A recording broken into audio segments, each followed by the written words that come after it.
down on it. Take a good look at mirrors. We upside down, like a bullseye stone. At night we run it. You can moan alright. I got no vision. Gonna make you mine. Look at what you done to me. I could hear the tone. I could hear the tone of your loving. Welcome to my bed. I got loving for you, baby. Welcome to my bed. Don't get comfortable. Uber at 11. Welcome to my bed. I got loving for you, baby. Welcome to my bed. Don't get comfortable. Uber at 11. Super horny. I can love you in French and it up Creole. Ou qu'il est le sophonique. Sit down on it. Girl, tu peux crier en français. Je n'ai pas de voisin. Tu seras mienne ce soir. Look at what you done to me. I could hear the tone of your loving. Welcome to my bed. I got loving for you, baby. Welcome to my bed. Don't get comfortable. Uber at 11. Welcome to my bed. I got loving for you, baby. Welcome to my bed. Don't get comfortable. Uber at 11.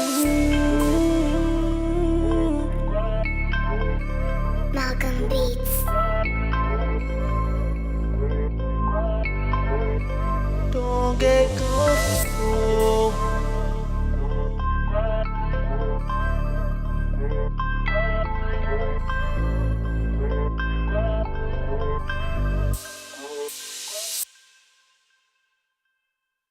Welcome to my bed.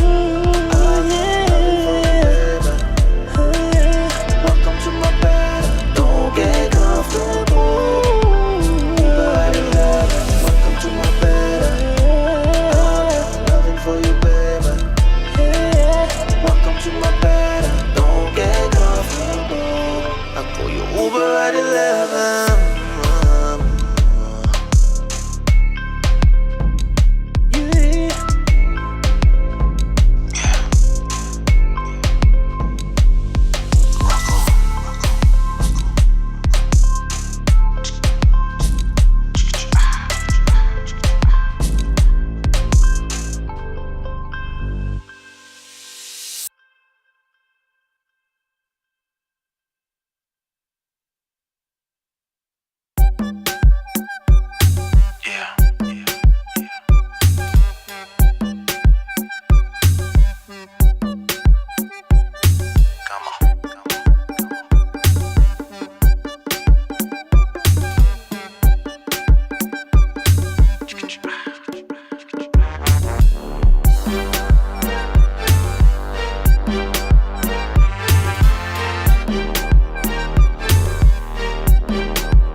They don't know it's too late for me.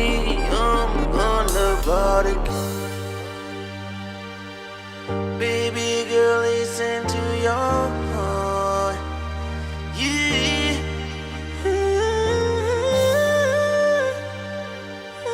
Baby girl, listen to your heart.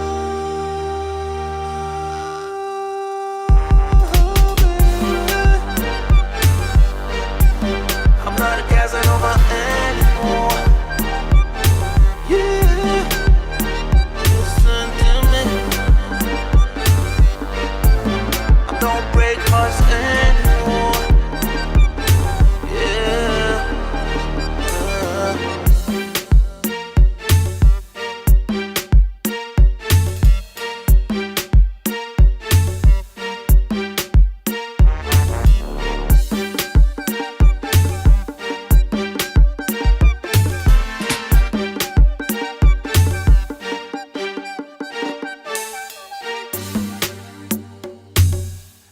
Baby, the heart is never nice.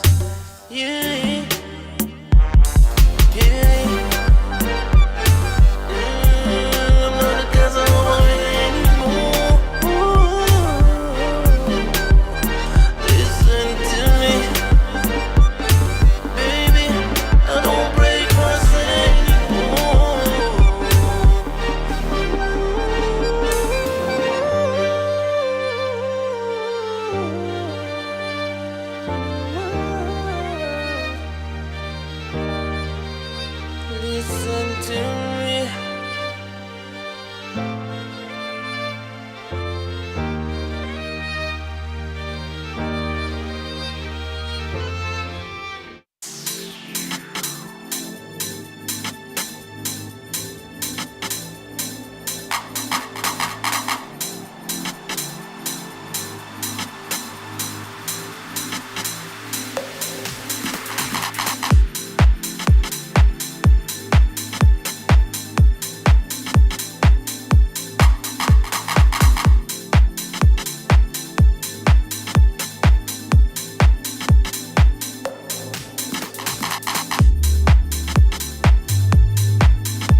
Hey yo, welcome to Club Shada 330. Damn. Alright. Let me turn off this AC. It's cold in here. Let me see. Guess I don't need that either.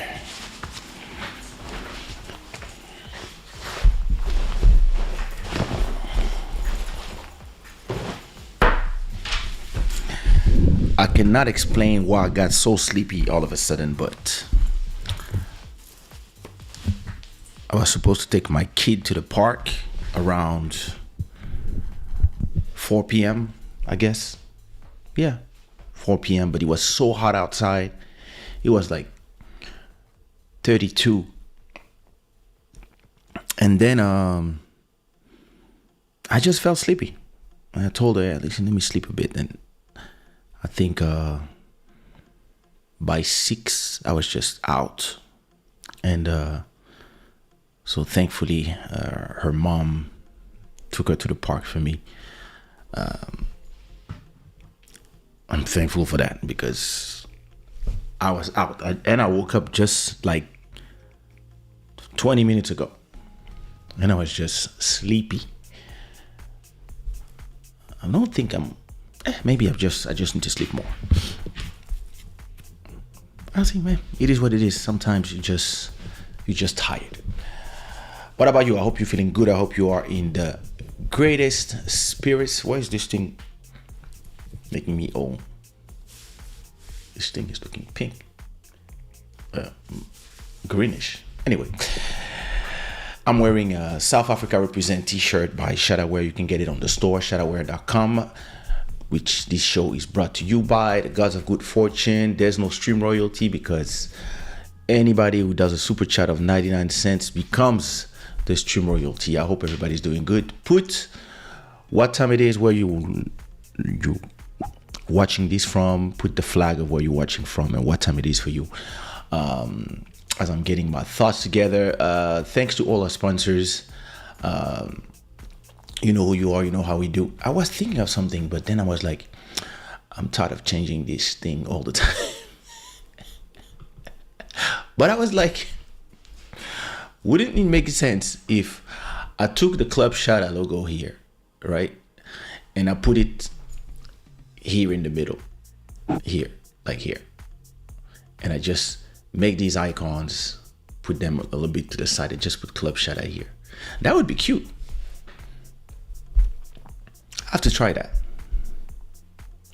I also have to buy a new I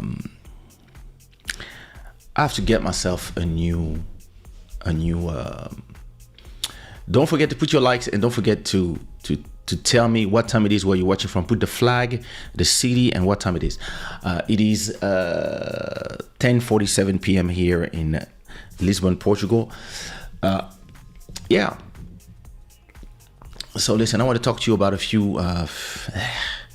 Listen, I hesitated a long time because I was so tired and woke up completely like, you know, when you wake up and you're like, I just wanted to put a listening party so that I could just not be so active, but at the same time, I was like, no, I'm gonna talk about what's going on. And yeah, but there's something I've been saying that I want to do, right? And I didn't do it yet. Is changing the intro of Club Shada. And there's a few things that I encountered that, listen, changed my life. There's a few things that changed my life. I have to show you. I have to show you because these are a few things that really changes everything. I mean, for what I do, let me see if I can turn on Final Cut Pro, because I have to show you that. That's one of the things. Another thing I want to talk to you about is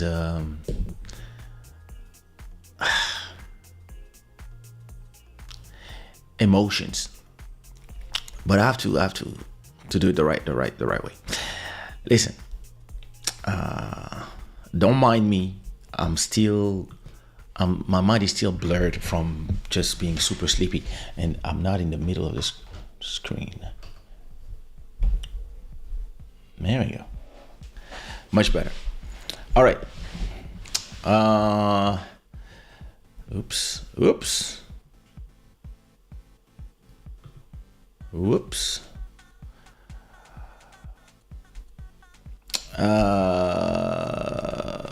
What up, Tomei? How you doing? Oof, look at that.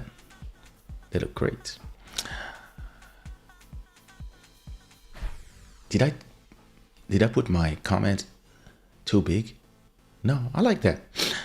What up, Tomei? How you doing? You good? This is the new comment thing. As you can see, it comes up. It has little animation and it comes back down. Muna's Music, what up? How you doing? I hope you're doing good. As I am. What up, Sabrina? I hope you're doing good.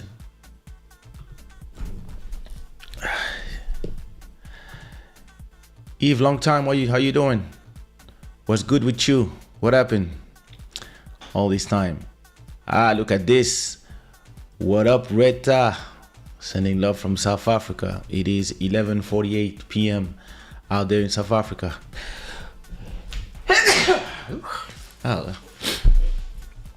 Hey, what up, Anan? How you doing, sister? I hope you're doing good. All right, listen.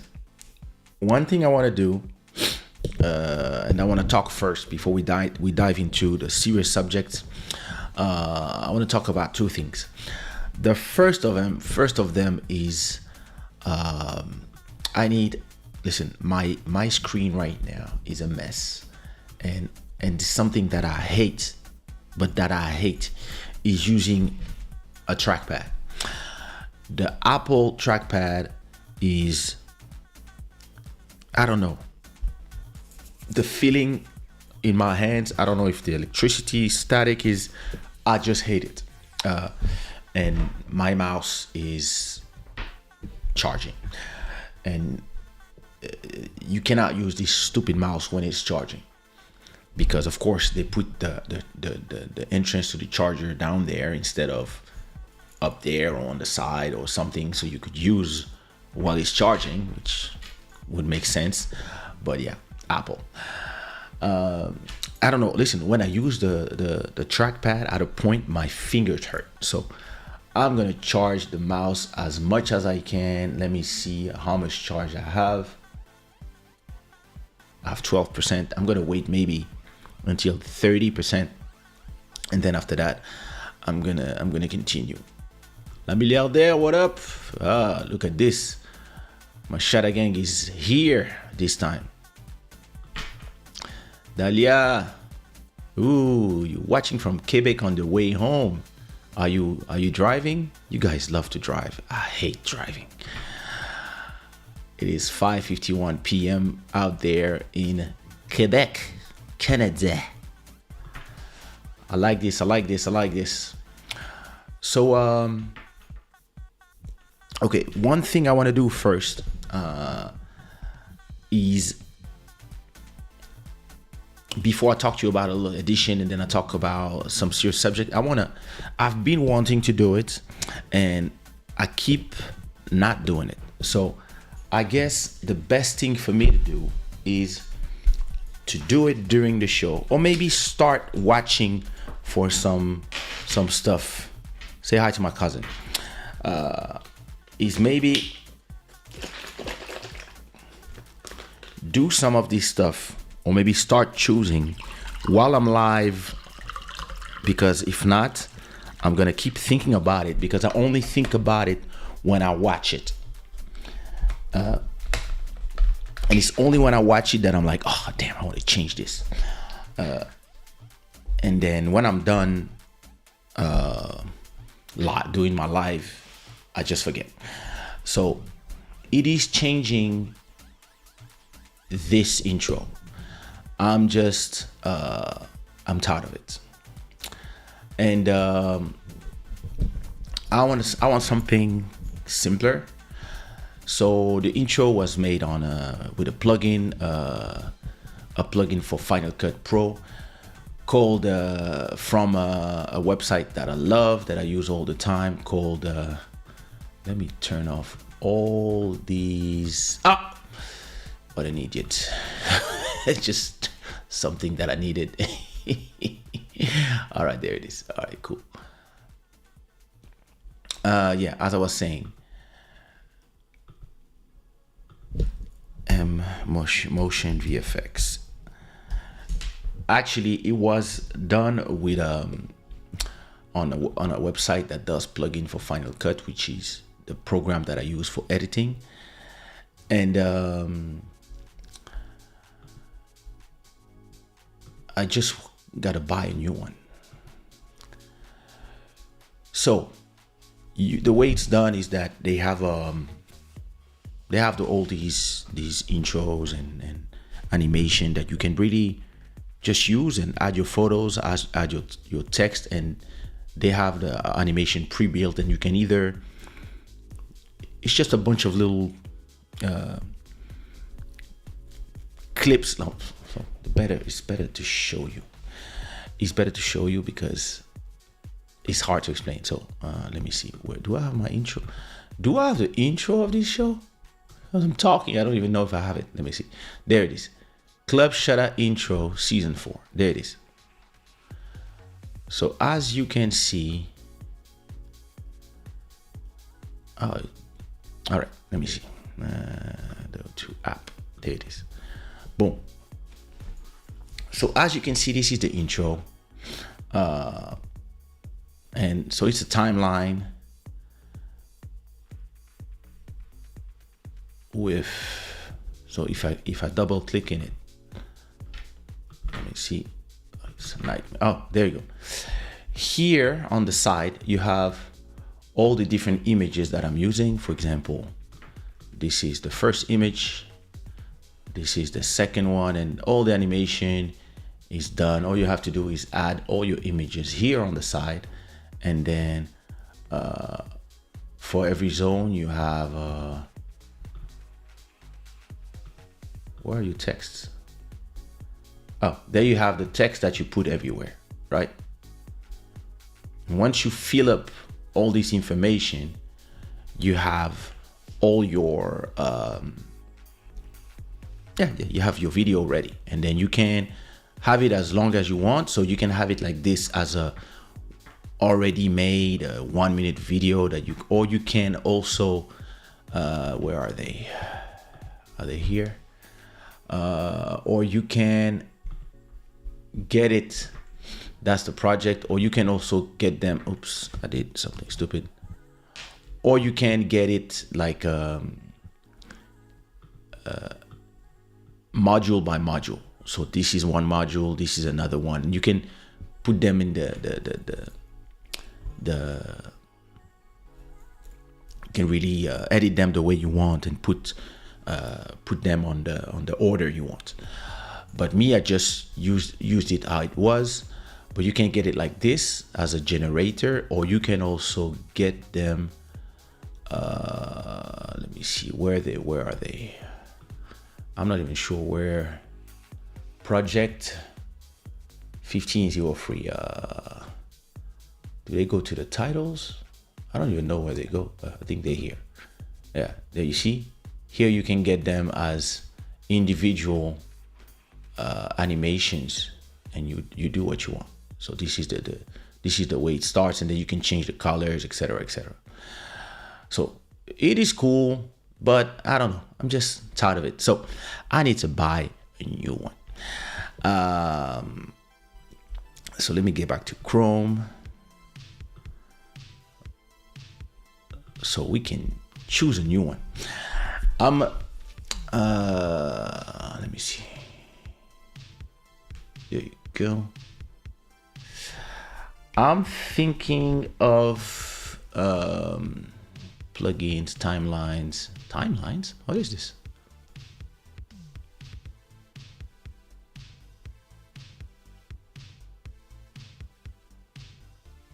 I have no idea what is what is it?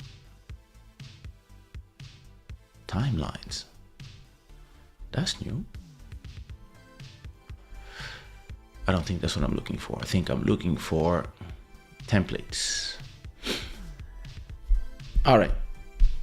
So a modular template is what you use in this case. And I'm looking for something that is way less, how can I say? I'm looking for something that is less photographic and more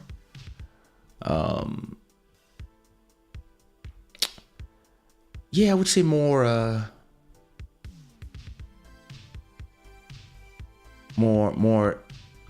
title, like, for example, let me see this one. I hope there's no sound in there. Let me see. No, not at all.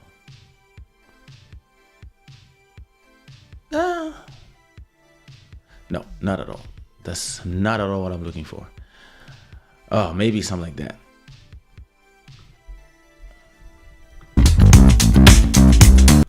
Damn.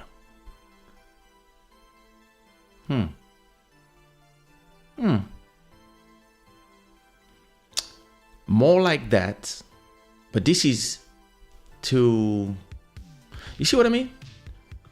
Something more like that, but less, maybe this one is too fast, but yeah, I want something like that. To not use photos and just have these type of modules, but maybe that's not the one I'm looking for. Let me see if there's something in this style. The rhythm.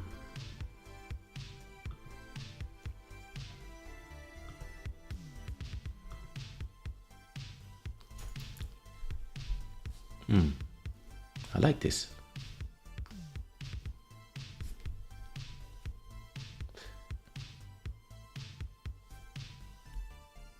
This is nice.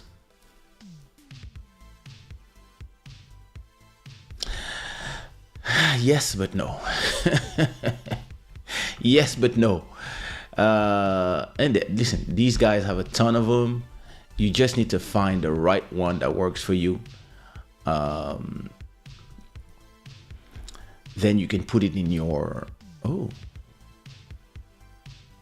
adventure awaits.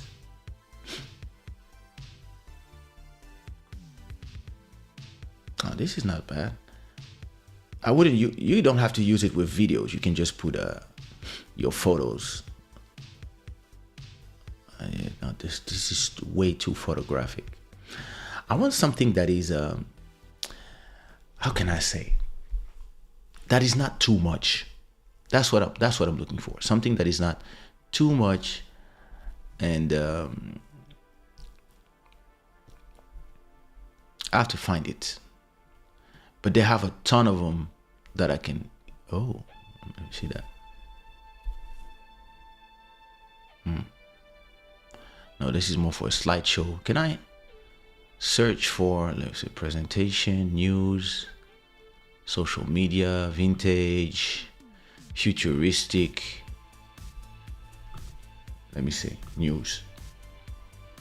As if I was a news show. Ooh. Without the countdown, this could be cool. Let me see this one. Documentary opener. I like this. I like this one. Club Shada.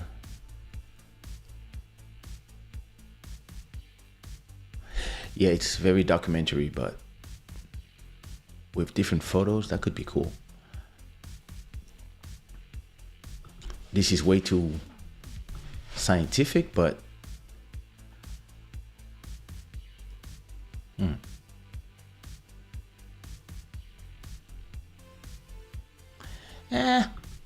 yeah.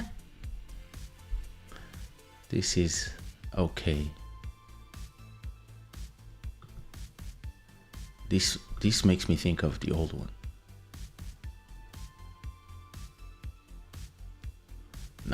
like this one. I don't like this one. If you like something, tell me. We like this one. This is interesting. Club Shada logo. I don't know. It started well, but no. I don't like this one. I want something that is simpler. See? Something simpler, typographic, but without abusing.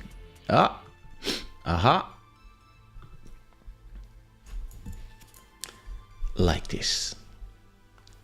This might be the one.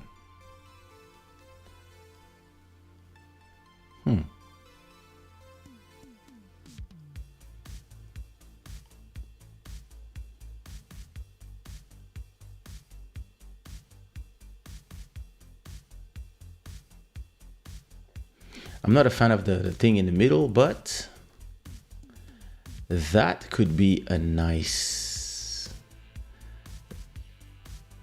That could be a nice beginning for Club Shada. I like this one. Let me see if they have something of that style. History modular.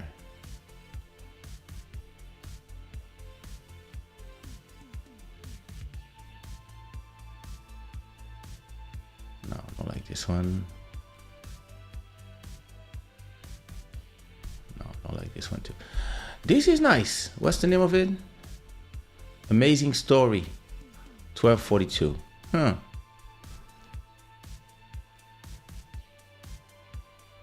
What about this? Oh no. Too much 3D. Yeah, I have to find.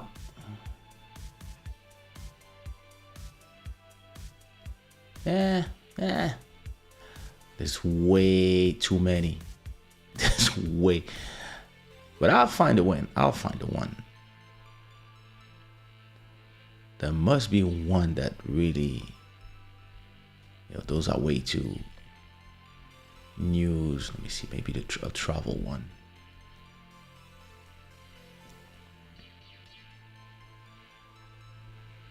No.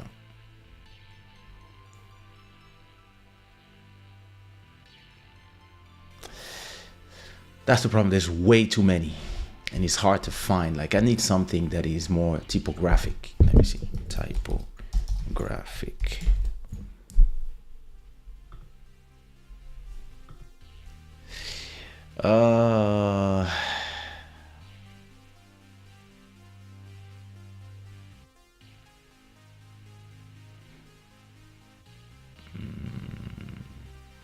Not at all.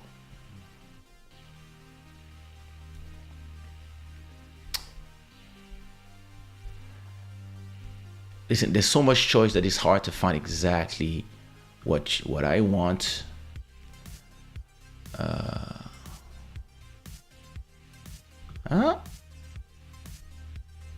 That could be nice. No. That's exactly what I don't want.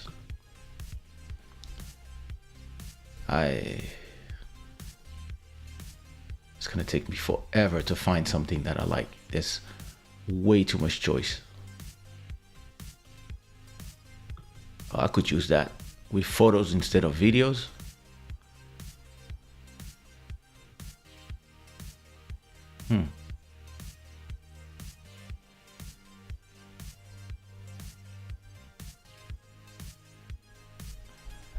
No, this is way too much. There's way too much stuff in here.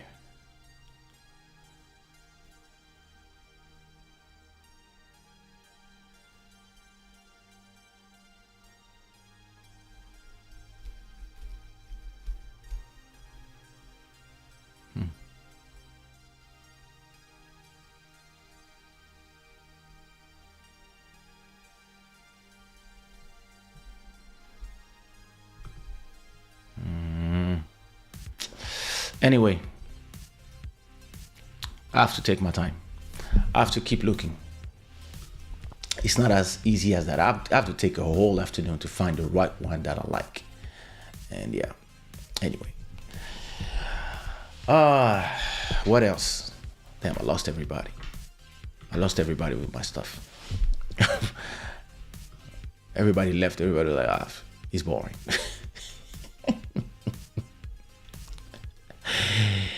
Anyway. All right.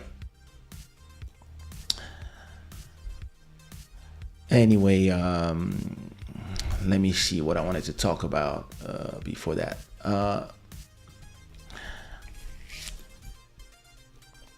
I want to talk about two things. About, like being way too emotional when you are responding to people. And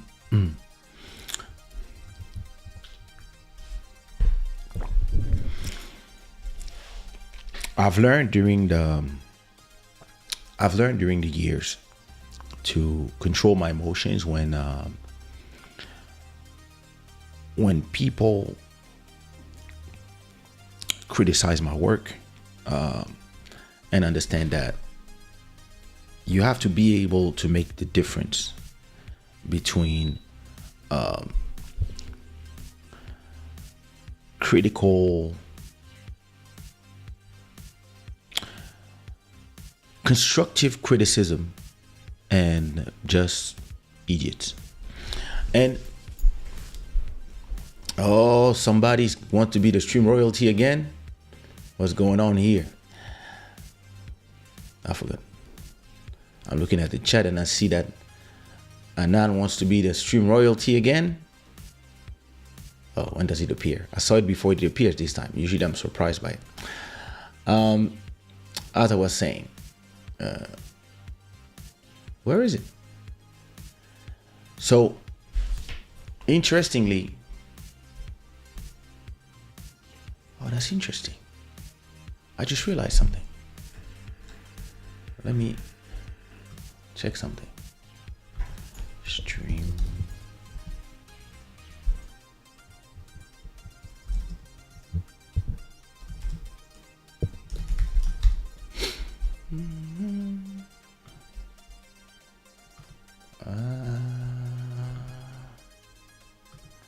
Interesting.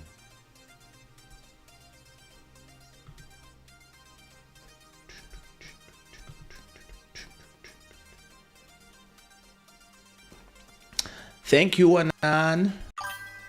Are you staying the stream royalty? Thank you so much for your super chat. Oh, they changed stuff here around here. Long time I haven't been here. I was saying to myself, where is the stream elements chatbot? But it's here. It's actually here.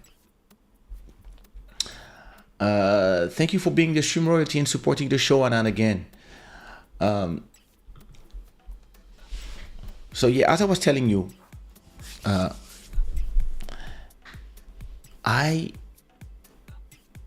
when you put yourself out there, right? And you get open for criticism, right? It is sometimes hard for you, depending on how you've been raised, what is your sign, what type of energy you have, right? And what type of energy you're trying to protect in your life.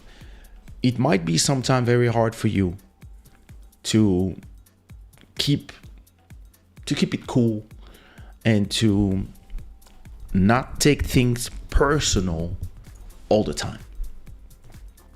So to give you an example, when I was 24, 25, or 26, I don't remember, 1998, and my first album came out, right?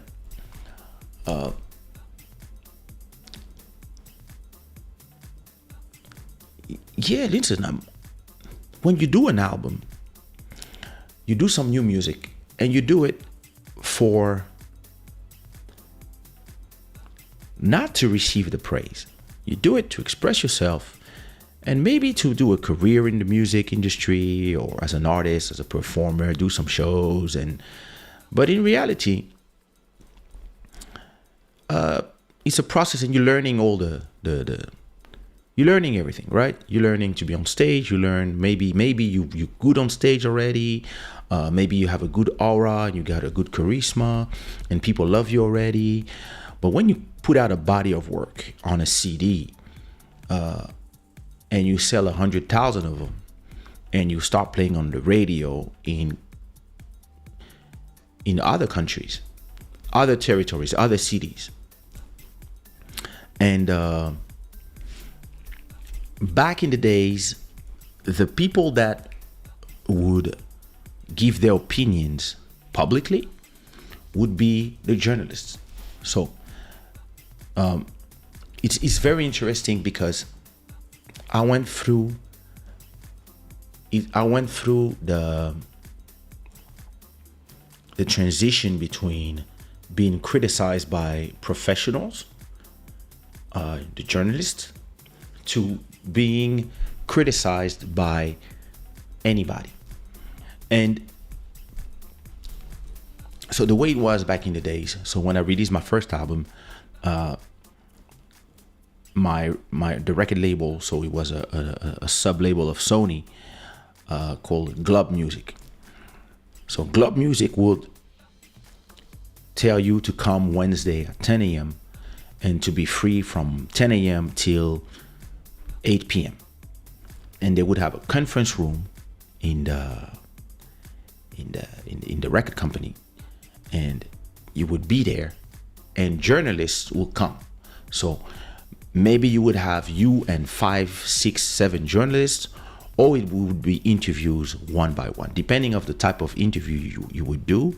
Maybe you would sit there with like 5 people, and then another 5 people would come, and then another 5, and then it would be just that one person from that one magazine that would want to do a 1 hour interview with you. And then after that, you would have 2 people, and then you have another 5, and you would have like a media day where you're doing like everything so that these people who had your album maybe a week before it comes out are asking you a few questions, and after that, hopefully they give a review of your album and they give you a note depending on the type of publication. They might tell you, hey, listen, 7 on 10, 8 on 10, and explain, maybe they just do a little paragraph on your album, or maybe they do a full interview. And this is how people would discover your music. This is how the people reading, like, I remember there was a magazine when I was in my 20s called Max, and when you had a review of your album in Max, listen, then everybody would know about your music, and it would drive people to go try it, buy it, or just go listen to it at the store and maybe buy it. So I remember how it was, the media thing. And actually, I used to love it. I used to love these days because you get to express yourself, you get to explain what's behind your album, etc., etc. And back then, there was no YouTube, there was no Twitter, there was no. And listen, so people had the internet, but not a lot of people. It was like, I don't know, 100,000 people, 1 million people on the internet. Not like today when there's 2 billion people on the internet or 3 billion. Like at that time, the internet was really like maybe emails. In France, we still had Minitel, etc., etc. So whenever somebody had a good critic for you, and because it was a professional, a music critic, you would feel very happy because you knew it would drive your sales.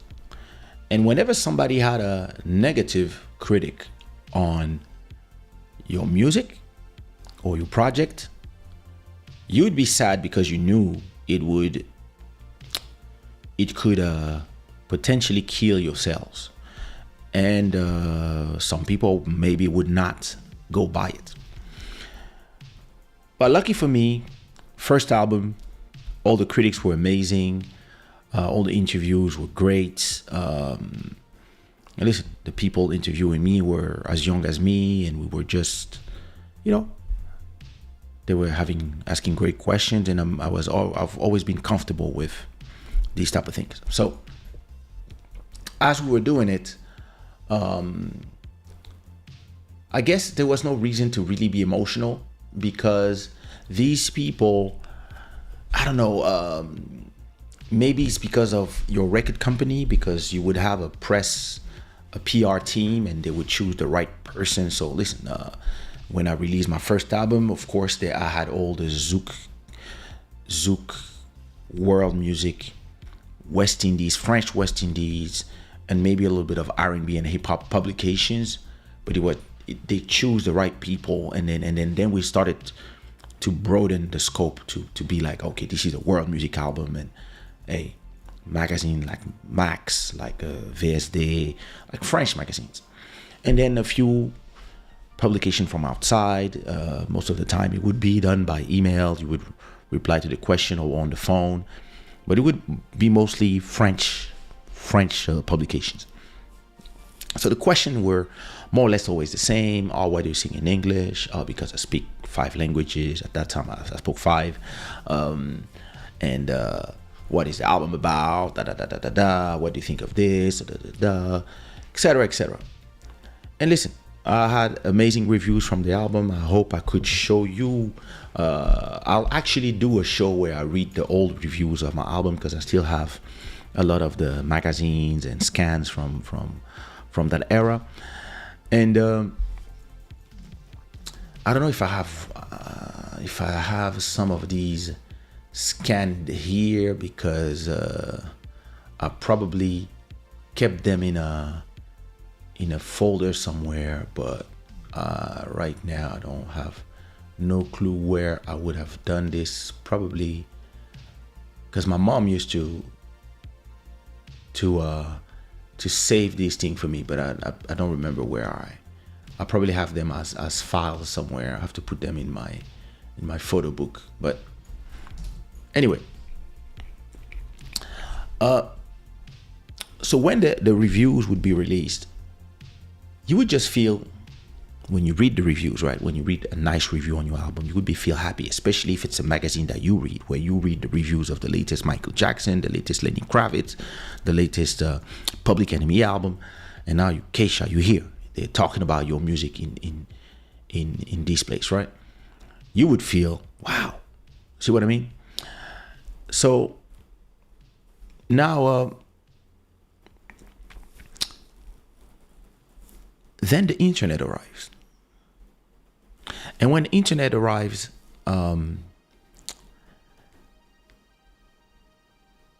there was this thing where everybody had the freedom to speak. And everybody had the freedom to give you their honest opinion on your work. And in a way, you would feel happy that the people who support your music, the people who buy your art, are able to give you their opinion. But it was all new back in the days. Today, it's a normal thing. Everybody's born into it. You put a photo on Instagram, whoever you are, you put a photo on Instagram, and then there's a comment section that is inviting people to give their opinion on your photo. They can tell you, wow, an amazing photo, or they can tell you, wow, you're ugly. And for everybody, it's kind of normal. But back in the days, for me, this was not something that was a normal thing. It was something that became strange at the time. So the first thing that stressed me out was it was a bulletin board. So it was like a kind of a forum, which call them forums, where you have like you go to a website and you have a lot of sections. It's like Discord today. You go to this website and you have intro, present yourself, news, discussions, albums, reviews, and then you would be this place where everybody can come and give their opinion. And when you say everybody, it's like, yeah, freedom of speech for everybody. But at the same time, it's freedom of speech for all the idiots as well. Or for the people who are just idiots, or just want to be insulting because they didn't like a project, instead of not saying anything or saying, it was an interesting album, well tried, but I don't know, it's not for me. No, they would have to say, this is a piece of shit album, garbage, I waste my money, or glad for me I didn't buy it, somebody gave me a copy, this is a shit album, whatever. And all of a sudden, you would realize how it's different when you speak to professionals, and it's different when you speak to people that don't have any etiquette. Because listen, as a label owner and as somebody who launched careers of multiple artists, for every yes, there was probably 10 to 30 no's. There's a bunch of people who came in the Sushiro studios and to play a demo or to try to be signed to my label. And there's a lot of them that I said no to, or maybe I didn't have the time, or maybe they were not good. But as an artist, there's something that was very important for me, which was learning how to say no to somebody without hurting their feelings and without being disrespectful to their work. Because even if you're not good yet, or you're not good enough for me, or you are not the right fit for my label, or just you are talented but I don't know what I'm gonna do for you, because maybe the genre is not what we are good to work on, I would always try to not hurt people's feeling, and at the same time be truthful. So I would never say, the fuck is this, what are you doing here? I would be like, I think you have to work a little bit more, you have to work on your vocals, you have to do this, listen, try to work on these, come back in 6 months. And it's a diplomatic way of telling somebody that no, not right now. And it's funny that a lot of people would take it good, but then some people, they would be vexed that you don't like their song, and they would take it in an emotional way and be insulting, or be like, yeah, who you think you are? And I would be like, I'm nobody. You just came to me for an opinion, or you came to me with a proposition to work for me, and I don't want to work with you, or you're not ready.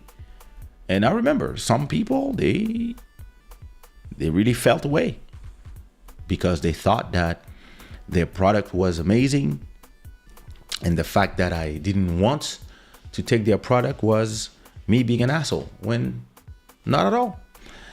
And but then somebody who's out there in the internet, or is here in the comment section or in the chat, can't say anything about you because they feel that, I don't know, you're not a human. And I remember the first time I went to the Vol Creole. It used to be a French West Indian website. And the first time I went there and I read the critics of my album, the opinions, that's when I discovered how the future of the internet, the problem of letting everybody speak, is that you're going to let everybody speak. The intelligent people, the people who have a little bit of tact, and then all the idiots. And you discover very early that there's more idiots than intelligent people. And it's interesting, when you are an artist, you are so I wouldn't say emotional, but you're so sensitive about your work. It's something I learned to work on. You're sensitive about what you put out there, right? Because you believe it's a piece of yourself. That if there's 10,000 good critics, you're gonna focus on the 2 or 3 that are negative, and for the wrong reasons. Because you're gonna focus on the negative things from anybody's, when you should focus when somebody that has a voice, that is powerful, a journalist, somebody who has a website, says, yeah, I don't like this, or you've been lazy here, and the person that can give you a constructive criticism, and person that is rooting for you and giving you this opinion for you to be better and not just to bash you. But then you will just focus on anybody saying anything negative. And I remember the first time I saw some negative comments about my music, I couldn't sleep that night. I was like, damn, da, da, da, da. And you want to stop making music. You were like, And then you learn to shield yourself. You learn to, and it's an ongoing process. All this to say, because I talk a lot. All this to say that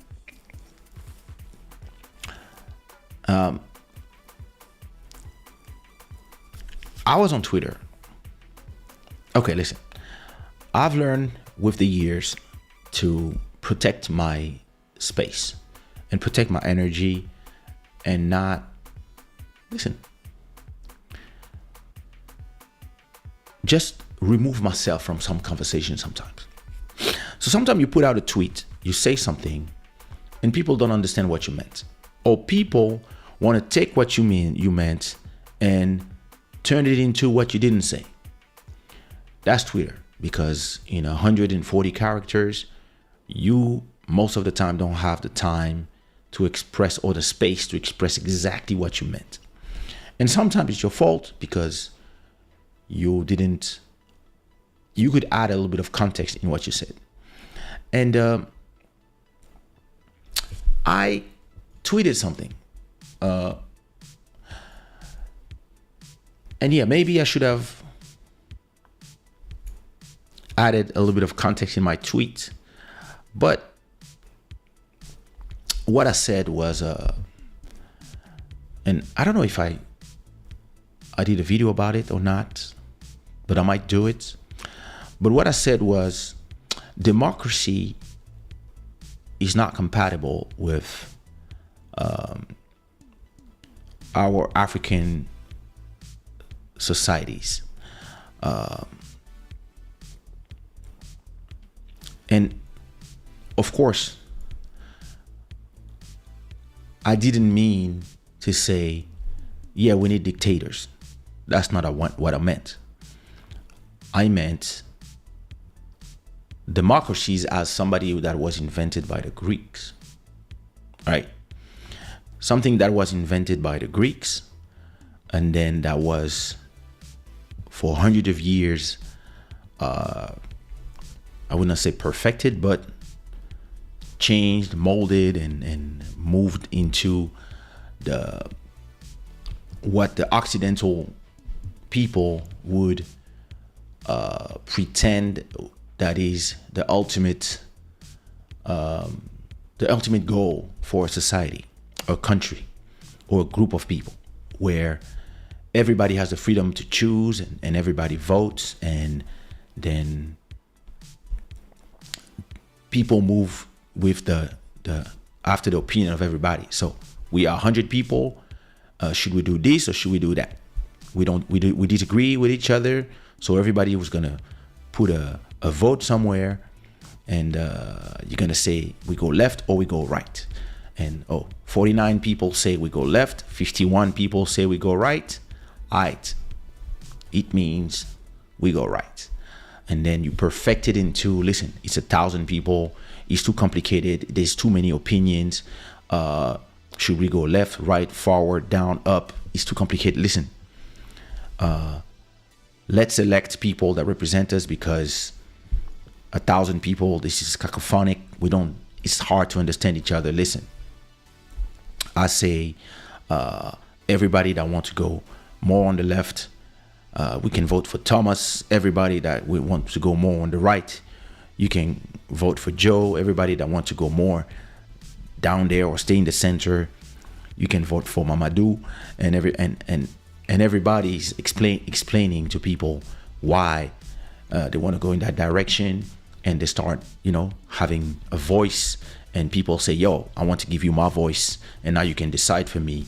And now you have a political system where you have 4 people who are debating, and then the 1,000 people will choose for these 4, who decide for these 4 people, and one of them will become the person who runs the ship for everybody.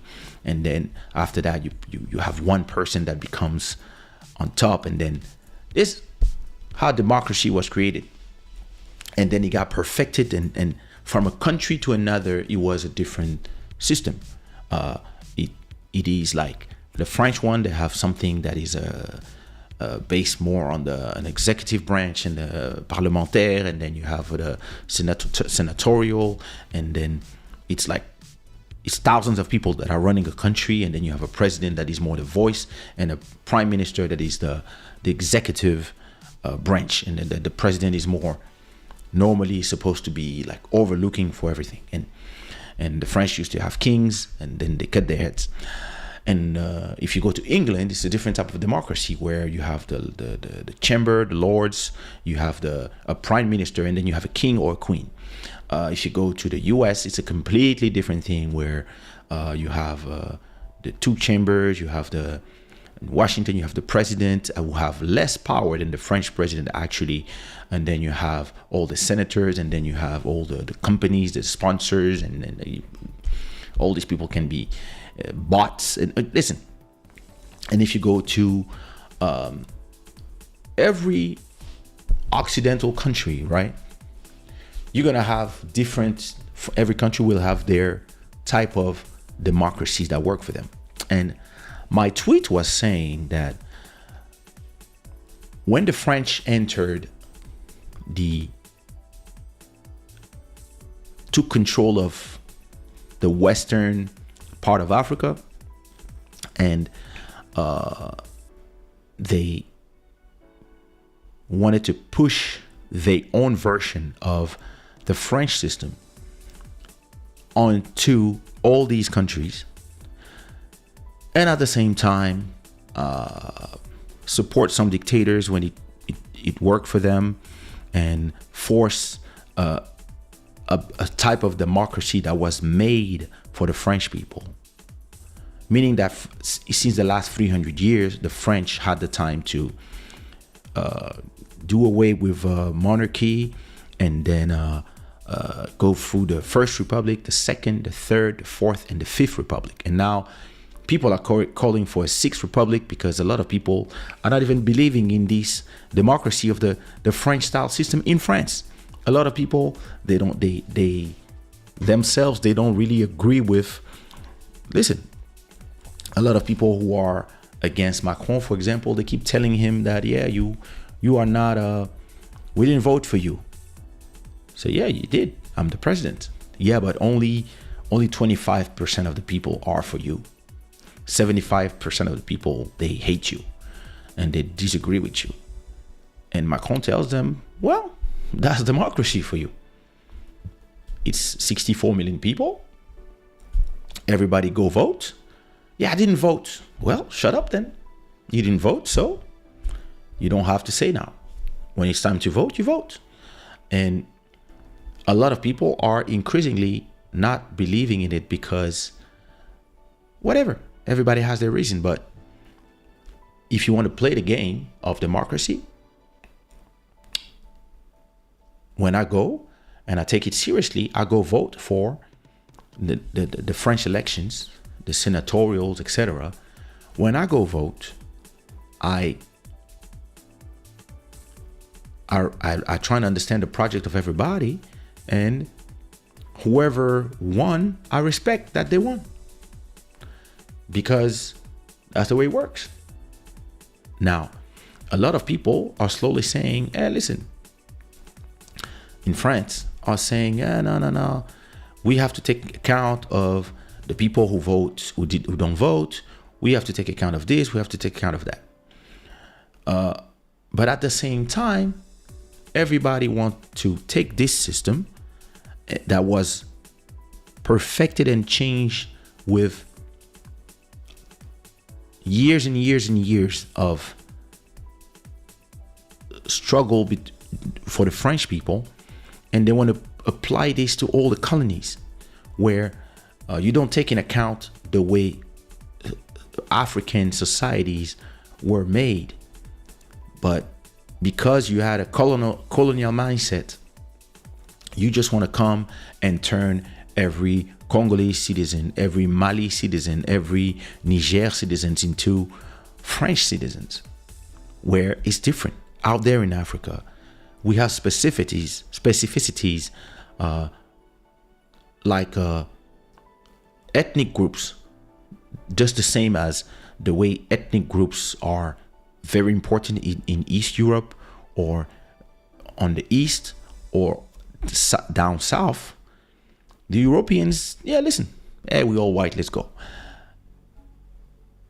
And at the same time, you can see that all these ethnic specificities are coming back with their ugly head in the French conversation about when they say they are a light country.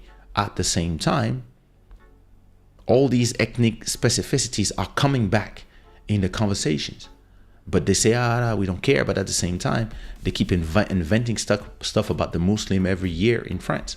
So, but in Africa, they just didn't give you a choice. Hey, you're going to have a president, you're going to have elections, and you're going to have parlementaire, this, that, and democracy. Everybody has to have democracy. But listen, if you are in Niger and you have ethnic group that is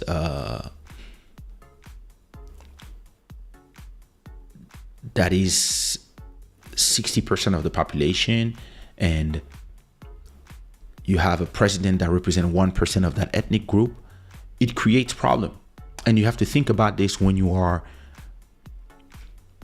even if it's democracy, you have to think about it clearly while you are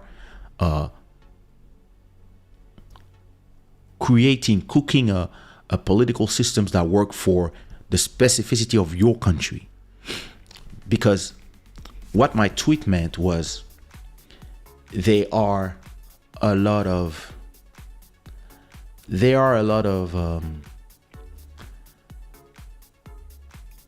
countries that you cannot just use something that was built for the French people and apply it to us. We're gonna have to find something that really works for us and not something that was made for you, because it's different here. Yeah, some countries, maybe what they need is a king, because we had our styles of running countries before you came. The problem is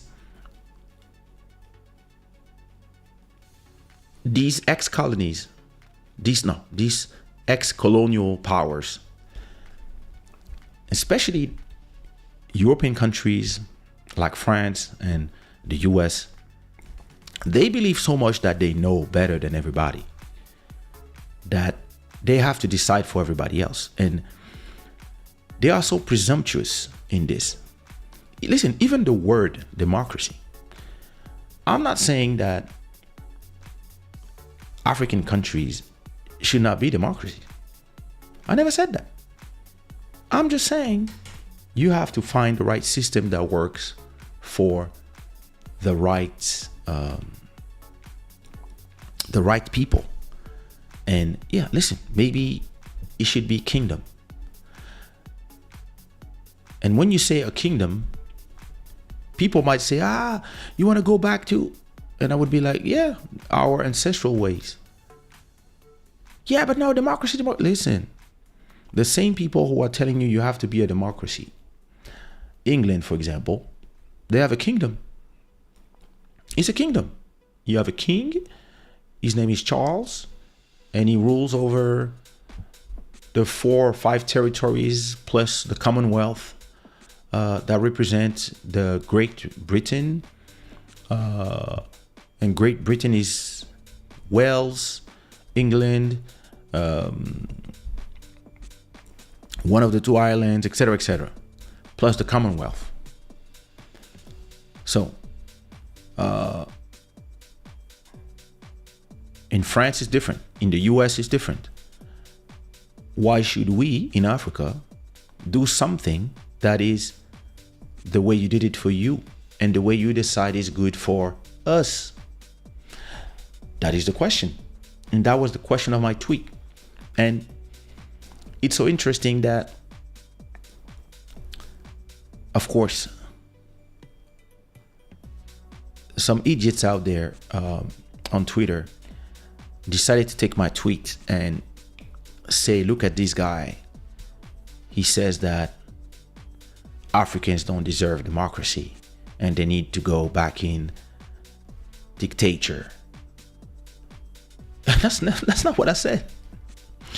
But then, yeah, somebody posted that and they said, yeah, look at these people. They benefited from democracy and now they want to blah, blah, blah, blah. And then everybody started like, and you know, if there's something that I don't like when people disagree with you and you are a singer, they want to reduce you to being a singer. And so, you know, when you have people that replying that, yeah, listen, you should go back to singing instead of talking about things you don't know. How you know I don't know? Or, yeah, never meet your heroes. This guy turns out, I love his song, but this guy is an idiot. Because that's the internet. You got people that can react with all their stupidity to something that could be an interesting conversation. So, you know, because I like to protect my space and I like to protect my my sanity, and because it was Sunday, I just removed that tweet because I was like, listen, you guys didn't understand and you're not going to stress me out on a Sunday. I'm having a good day. It's 8 a.m. Fuck all y'all. And I removed my tweet. And then I still replied to a few people. And I said, listen, Geopolitics is not for kids. And if you read my tweet without being emotional, you would understand what I'm trying to say. I'm not saying that instead of democracies, we should have dictatorship.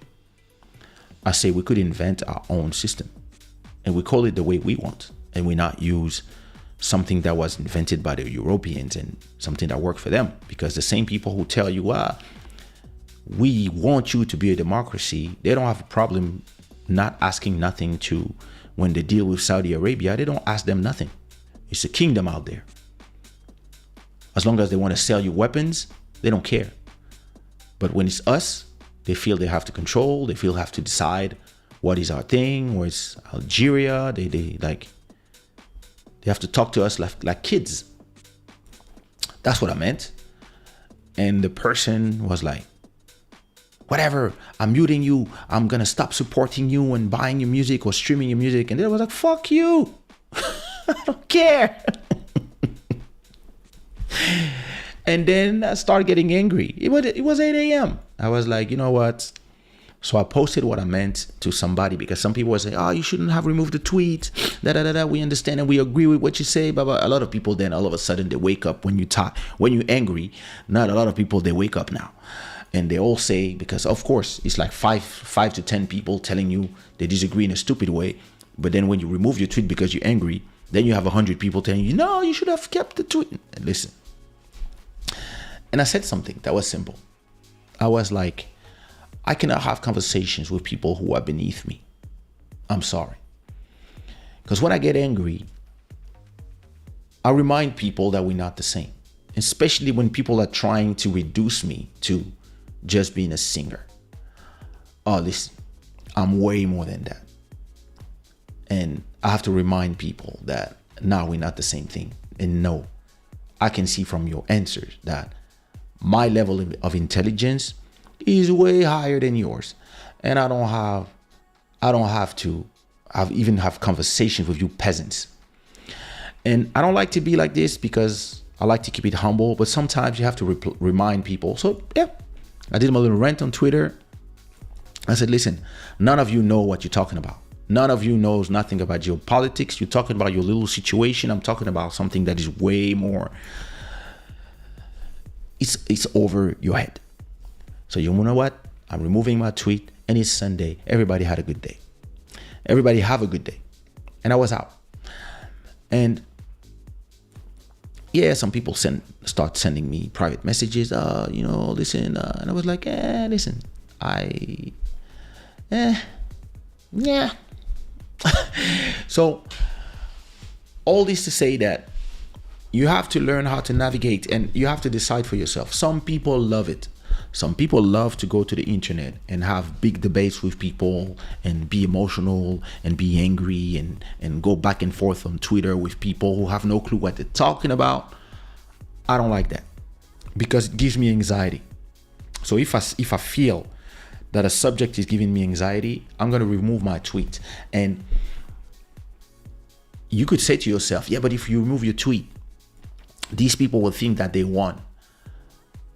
In reality, I don't care what they think. They can think that they want. It's not going to change nothing in my life. I just want to feel good. I don't want to feel this anger. And in reality, you realize quickly that most people agree with you, but they agree with you silently, which is something that you realize with the internet. The people who agree with you, usually they stay silent. The people who love to yell at everything and call you an X or Y or Z, they are the ones who are active.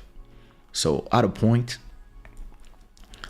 it's not going to change nothing that 10 people stop listening to your music because you have a political opinion.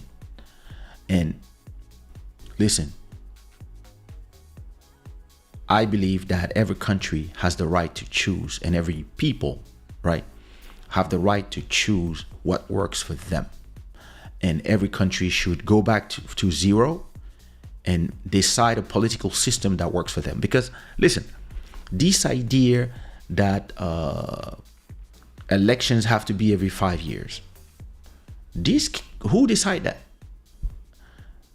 People from France and then people from Senegal have to do the same thing. This idea that a president only has to do 2 terms, this also comes from France. Why do Macky Sall has to, and look, the French say nothing when Ouattara does it a 3rd time. But then Macky Sall, they have something to say.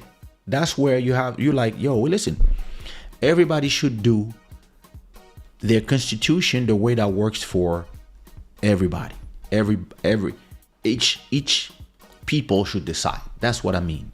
And listen, this idea that it has to be a democracy, a word that was invented by them, we should find our system and call it the way we want to call it. And some people will ask, yeah, so what do we have to do? Listen, I'm not saying that I have the answer of what has to be done. I'm just saying that we have to find something that works for us. And listen, you can call it a democracy and then add something to it. You have to, listen, ethnic democracy. Listen, I don't know. I'm not saying that I have the answers. I'm just saying that the conversation has to happen. And I don't have to decide for people. It's something that has to be decided by the people from Niger, the people from Congo, the people from X, the people from Z. And listen, look at Rwanda that everybody's praising.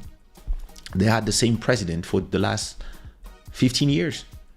Look at Saudi Arabia again, or the UK. They have the same king until he dies. And yeah, the prime minister is more the one that is in charge of the executive. But what I mean is that every system is different from a country to another. And then France wanted to impose its system to every colony. And that's why it's not working. And it's interesting that you get attacked by the people that should understand what you mean. And it's funny because most of these people, they believe they're talking for Africa, but they're actually in France and they actually have French documents. So when you think about all this, you're like, listen, I don't have time. And again, it was Sunday. I said, yeah, you guys go pray. It's Sunday. Leave me alone. Which brings us to, I want to talk about this thing, but it's going to take way too long. So I'm not gonna talk about it. But which brings us to Drake's reaction to Joe Budden's critique of his album. And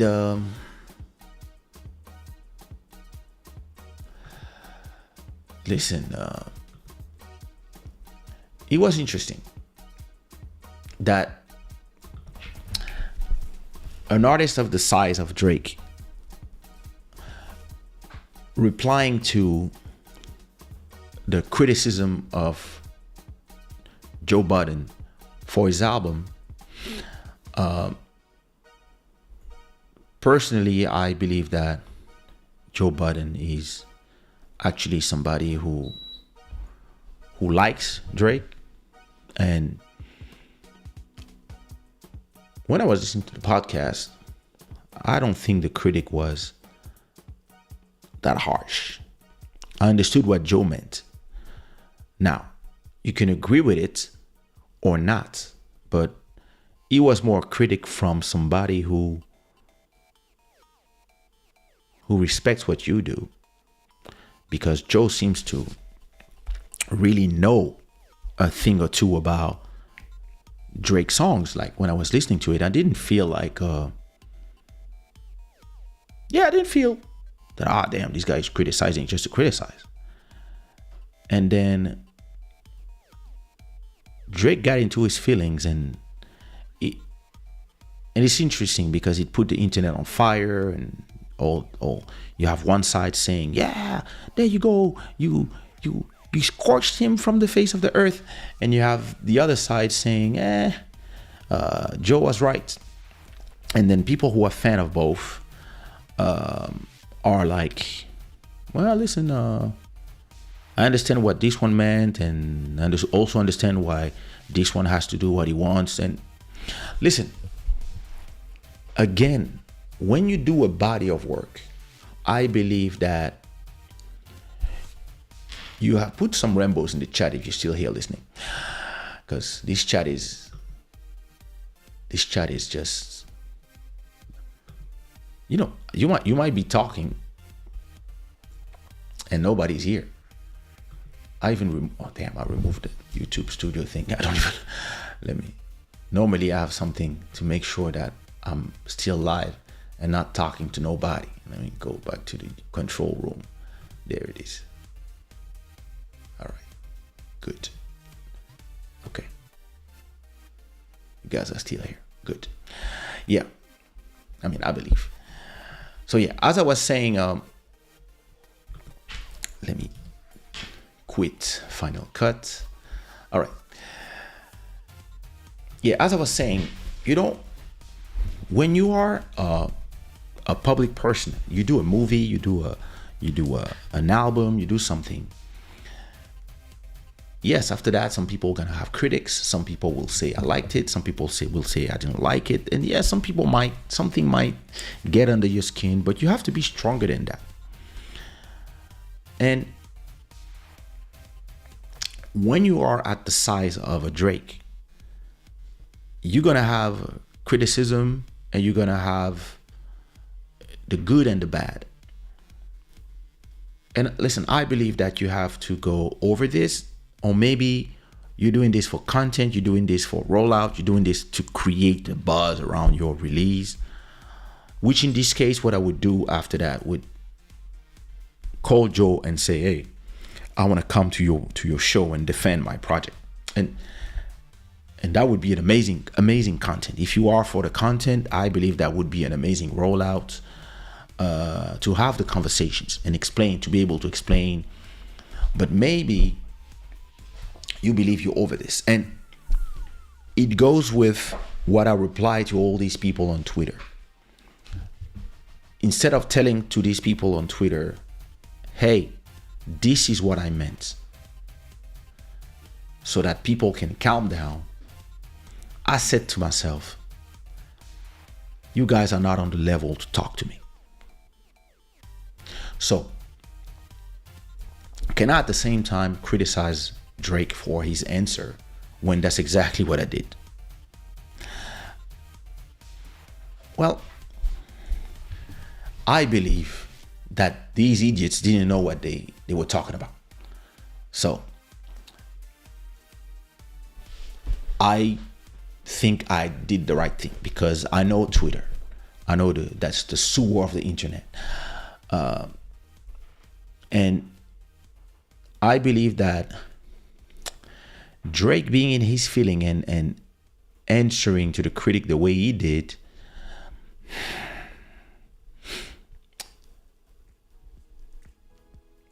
being in your feelings, I understand. But the arguments of I'm richer than you and you're a failed rapper feels to me the same as, hey, don't talk about politics, stick to singing, that I receive when I talk about politics. And that's what I didn't like about these people on Twitter. That's what I did. That's why I replied the way I replied. I was like, don't tell me I don't know nothing about politics when I know more about politics than most of you. Because I walked with many presidents, talked to them. I've been in politics my whole life.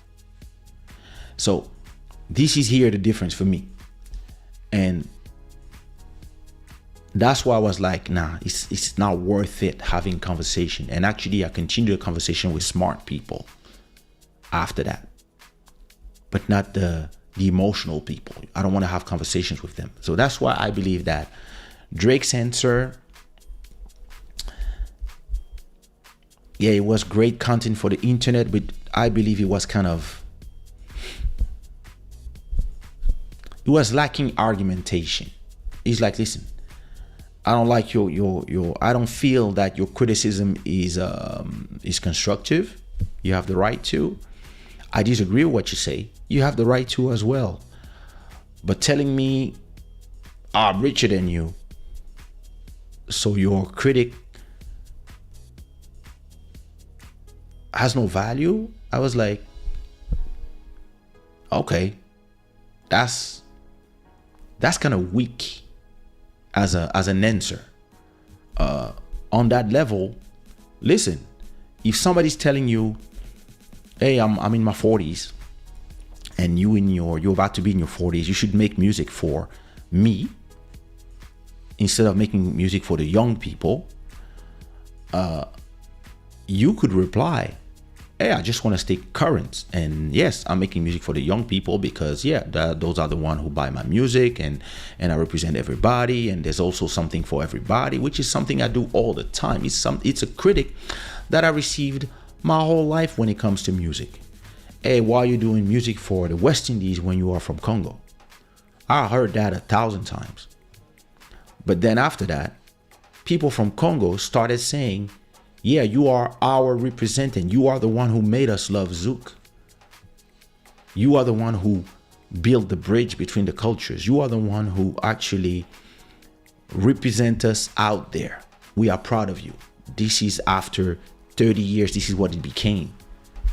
People were like, yo, oh my God, I never thought you were from Congo. Oh, I always thought you were from the West Indies. I always thought you were from Guadeloupe. You from Congo? Oh my God, I love you even more. This is where we are today.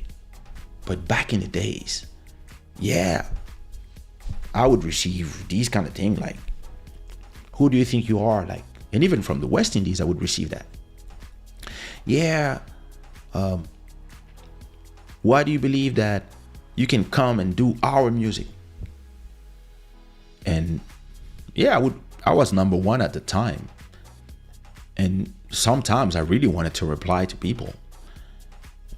Yeah, I'm the Zouk king. I don't care what you think. But there was a validity in the question. And you had to reply, hey, listen, I'm multicultural. I'm worldwide. So, and music is freedom. So that's why I do the music from the countries that I want. And I just do the music that I want, that inspire me. And listen, I live there. So I don't believe that if you're born somewhere, you have to limit to yourself to whatever is done there. And this is a better answer than saying, yeah, I'm still the best. See what I mean? So when I was reading Drake's answer to Joe's criticism, and it was more criticism of the timestamp raps, where Drake's is actually showcasing his rap abilities, and he was like, on the podcast, Joe knew what he was talking about, meaning that the different timestamp, he was saying that which one he believes are the best one. They were saying they like the Atlanta, then the Toronto one, then the New York one, and all these things. It seemed like more a conversation between fans of somebody's music, more than haters. And Drake came to me a little bit across as somebody that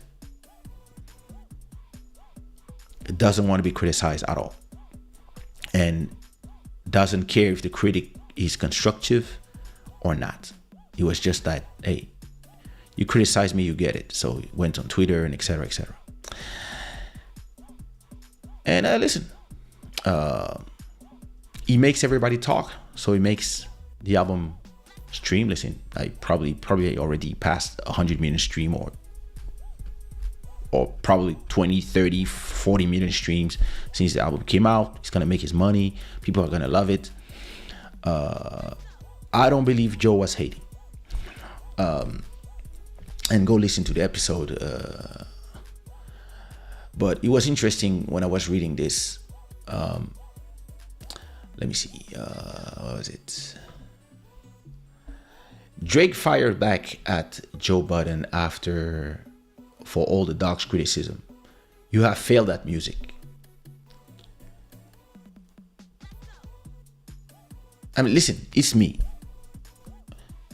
If somebody tells me, hey, Kay, listen, I heard your latest album, your album number 10, Bend to Royalty, and I believe that, I don't know, you keep doing the same thing or whatever, or there's too much of my piano in there. We want you to go back to the One Love style. This is something people tell me all the time. And if an artist replied this to me, if my answer is, I make more money than you, it's a little immature. It's to me, I believe that's that answer is immature. My answer usually to this type of criticism is, guys, the song you are loving, the songs from 20 years ago, 25 years ago, I love them too, but as an artist, I want to evolve. I want to do new things, and you can still go back to listening to these music. And I have a ton of songs of that style that you guys don't even listen to. Go check them out. Or this type of song you're talking about, they are in the album. There's a lot of things people tell me, and I'm like, did they listen to the album? But I don't reply to them. Hey, listen, I'm rich and I live in front of the water, and you don't. And that's why, to me, like, the answer was a little, listen to the answer. So the pushback of the criticism for all the dogs, during a recent episode of the Joe Budden podcast, the retired rapper took aim at the 36-year-old Toronto MC, saying Dreezy is rapping for the kids and needs to start writing music for older audience. It's an opinion. I don't believe it's an opinion. And I understand the counterbalance of this, to say, listen, I'm writing music for the people who buy it. The older people, you guys are cool, but you don't buy it. Listen, I have the same exact conversation with people. I had the same conversation with Buddy when we were talking about music, and I was telling Buddy, listen, stop making music for the 3,000 house fans that are your core fans, but they don't buy your music, they don't stream. You have to make music for the people that are streaming your music on Spotify. There's 120,000 people that are listening to you every month. You have to understand what they're listening to, and you have to give them more of that. And when you do it, you're gonna have criticism from the 3,000 people that say, you changed. Those people, you will tell them, hey, If you want that type of music, then go stream it or go buy it. When I do albums, go buy the full album so that I can pay my rent. And then I give you more of what you want. And actually, in a world where you can release music every week, and you just can release whatever you want, you do what I do. I release songs every Friday so that I can serve everybody. I can serve my Zouk people once a month minimum, and then I can try some of my piano when I want, some house music, whatever. We've never been more free than today. So, as an artist, as long as you know who's streaming what, you can actually serve everybody. You can serve your 3,000 loyal from 20 years ago and give them the candy Zouk from back in the days. And then you can serve the people who are loving something going on and give them a remix of something going on every month. And then you can serve your new fans, because you can see when you look at your data what people are listening. And you can look at the age of everybody and where they are. So if people love my Zouk tracks, I have to give some Zouk track to those people. People love my house music track and it's only 100 people. Yeah, I'll still give you something for these people too. And that's the beauty of the internet today. You can really organically serve people as groups, and then sometimes you have a track that makes everybody happy. And that was my conversation with Buddy. It was like, if you keep making music thinking of the criticism of the 3,000 people who don't buy your music, you lose the money from the 100,000 people who are actually streaming your music every day. So you have to find the right balance in sometimes making music for free, I would say, with no expectation of success, and then making music that matters. And for some artists, it's a fight between themselves, and I love to have the conversation with Buddy soon in one episode. Sometimes it's a struggle for the artist because they are themselves thinking the same way as the purist. But it's not the purist who makes the market. The market is made of way more people. If you want to stay in a niche, you have to find a niche that pays you. If you have the 3,000 people that are willing to all give you $10 a day, it makes you $30K a month, you're good. You can just do niche music for these people. But if those people want to criticize and at the same time they don't want to pay you to do what they want, fuck them. I'd rather have 100,000 people giving me 10 cents every month. In the end, you get 10K every month. So mathematics. And so you have to know exactly as an artist how to answer to people or how to not answer, or how to, instead of having an emotional answer like the one I saw, maybe go sit down with the people and have a real conversation with them, to not sound like you are feeling that you are too high to have conversation with people who have voices that matter.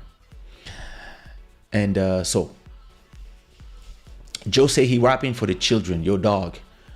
I had to look up how old this nigga was when I finished listening to the album.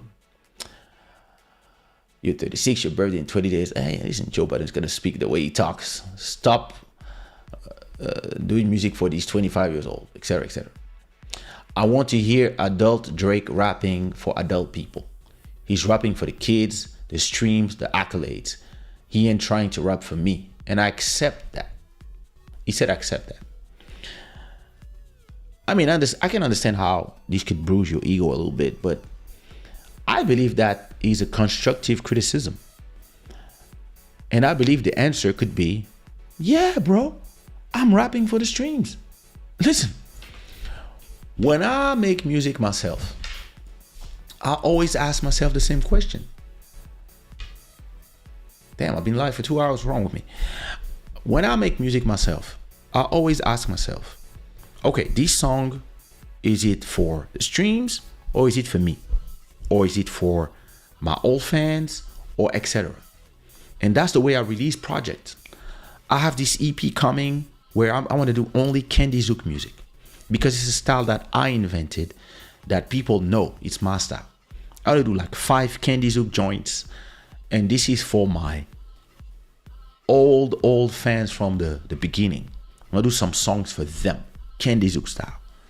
And then I also want to do an Amapiano EP with just Amapiano stuff. And I plan to start releasing an album every year now. And not like wait to do 50 tracks, but have 20 tracks. So listen, I release a track every Friday. So every 20 Friday, I can just take all the tracks I release, add an extra 4 or 5 and release albums. Because I don't see albums the way people see albums anymore. Online, I see albums as compilation of works that came out. So you can really have a different proposition every 20 weeks. If you can release 2 albums every year, you can really have different proposals every week in terms of what you're going to release and how you're going to release them. That's the beauty of it. So you can tell somebody, I mean, my answer if I was Drake, and I'm not, but my answer would have been, I understand what you said, and yeah, I understand you want to hear the rapping Drake, and you will have him in singles. When I release an album, I have money to make, and my money is in the streams. So yeah, I'm rapping for the kids because they are the ones buying the album. And I understand and I respect your opinion, but I'll have something for you soon. See you soon. And let me go to your show, call your people and come and have the conversation. And now we're going to make content that will blow up the internet.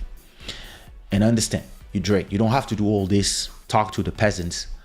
But to me, I would have been like, yo, that's a power move. His reply,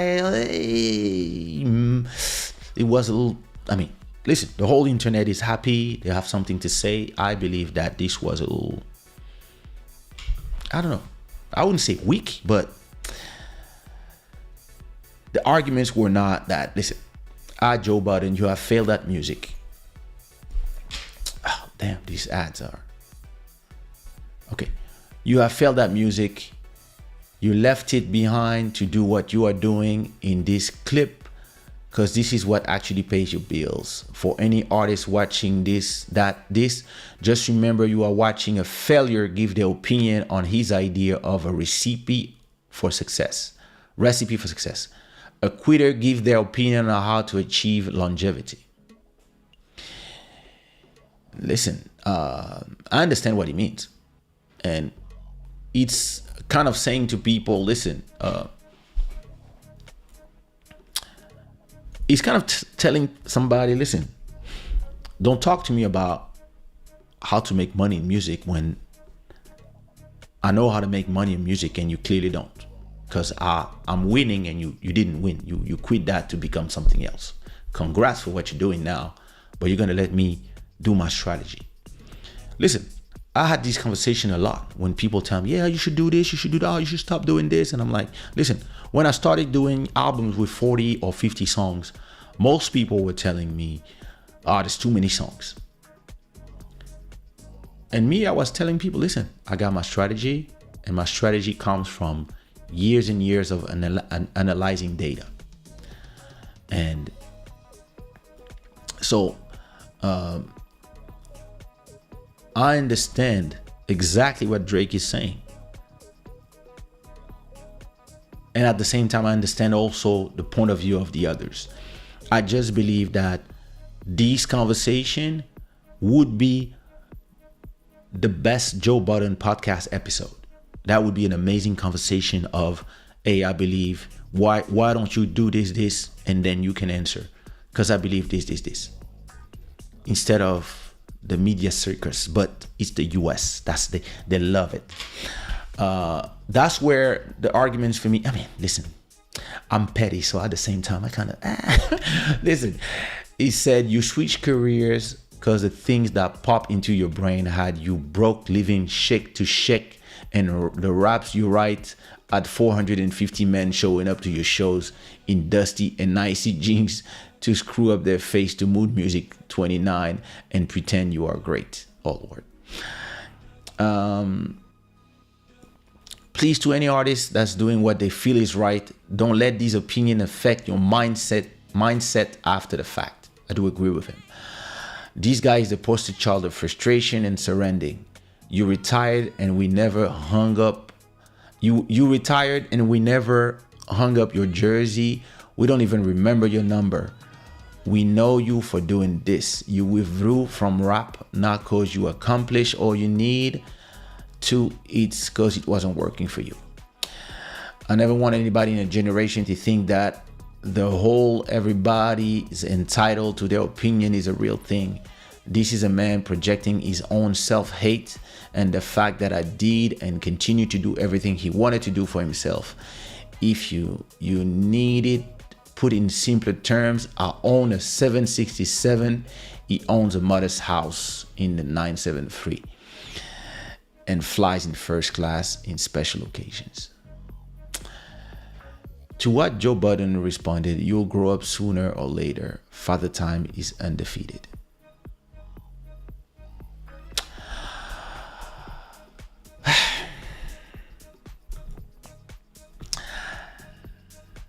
Yeah, listen. I completely agree with both of them. But I completely disagree with the way the conversation went. I believe that the fact that Joe Budden didn't succeed as rap after Pump It Up, but then with his podcast achieved greatness doing something else and doing something that worked more for him.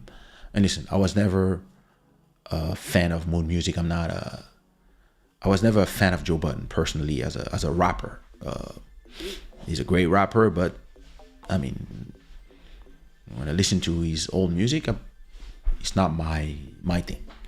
But as a podcaster, yeah, he found his lane. He found exactly what he needed to do at the right time. So does this mean that he cannot give constructive rap criticism? No, because he's a good rapper. Maybe not a successful, maybe not a commercial rapper, but he's considered one of the great pens. And as a podcaster, he arrived where, yeah, he just did something else. And actually somebody that just like me was on the internet for a long time and has been doing this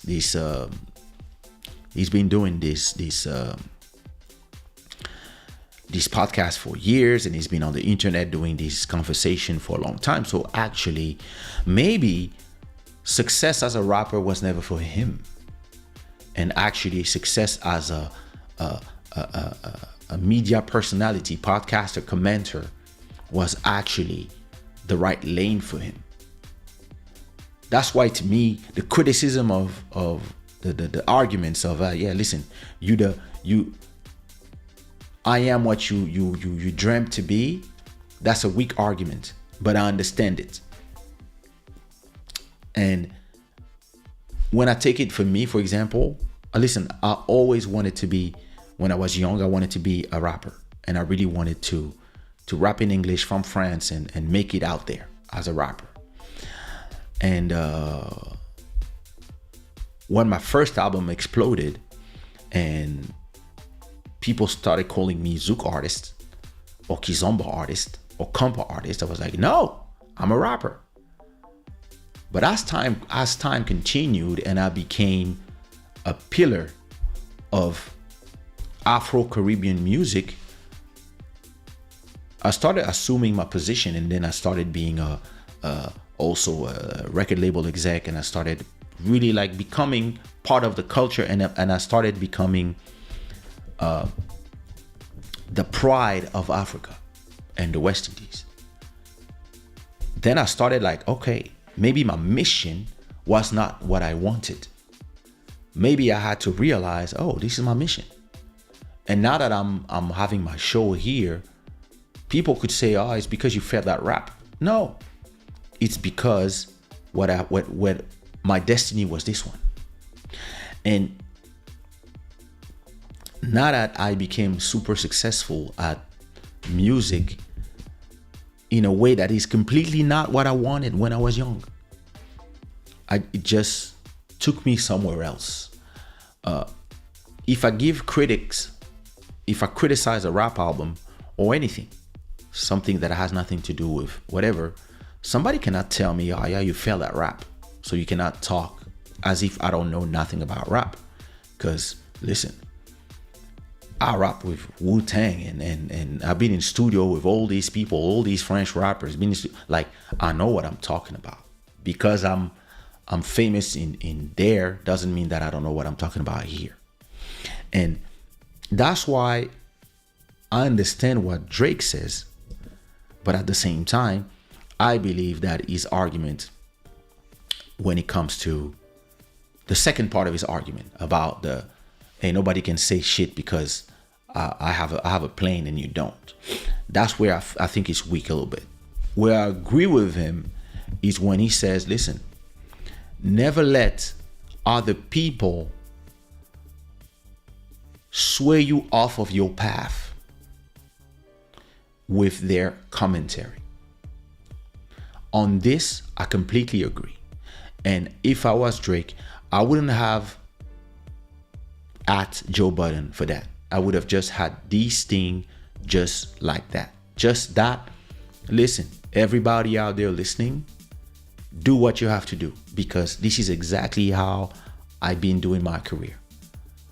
My whole life, I had people telling me you should do it like this or you should do it like that. Or I had the Congolese people telling me, oh, you should do rumba because you're from Congo. And then you have the West Indies people, oh, you should sing in Creole if you do Zouk and not in English. And like, listen, I'm doing me. And it's working for me. Now, you want me to go there or you want me to go there? I understand. And I'm explaining to you why I'm going there. This is my calling. And we can disagree about that. It doesn't have to be a circus.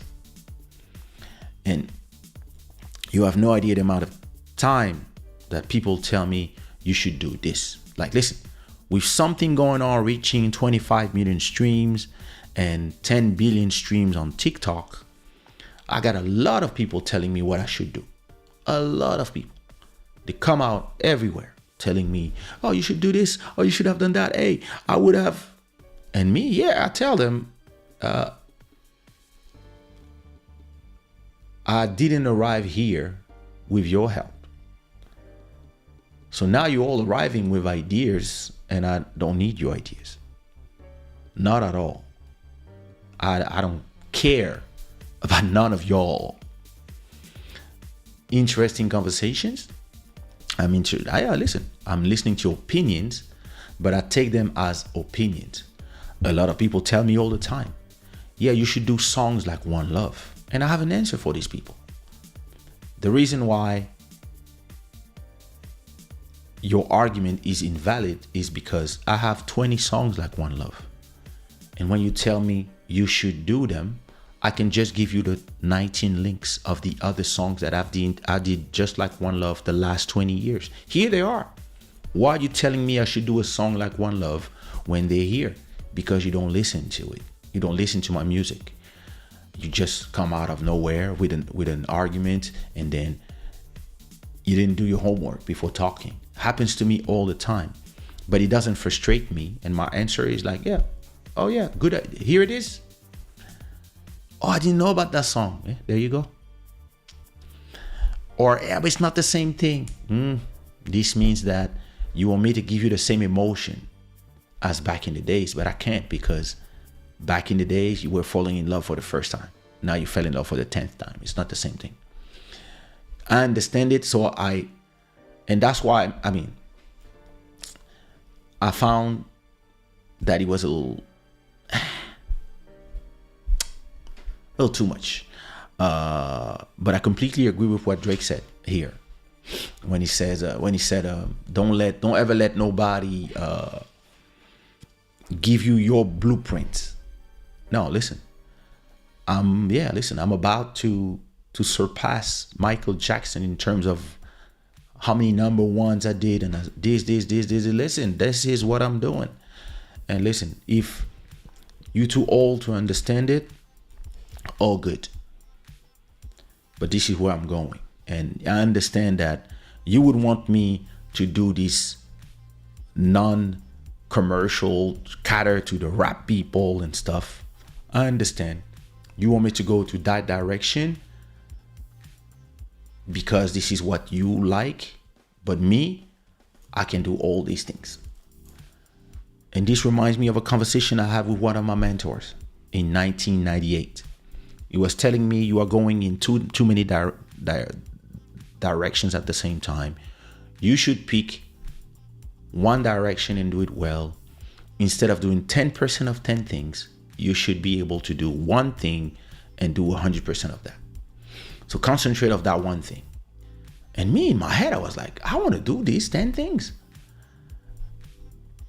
But I concentrated in doing that one thing well until I was able to do 100% of that thing. And when I was done being there, I went to the second thing and I learned to do 100% of it too. And then I learned to mix. Then I learned to do this. Then I learned to run a label. And then we had the same conversation 20 years after. And the same mentor told me, damn, now you know, I told you to have to stop to do 10 things at the same time because you were only doing 10% of the 10 things. And look at you now doing 100% of 20 things.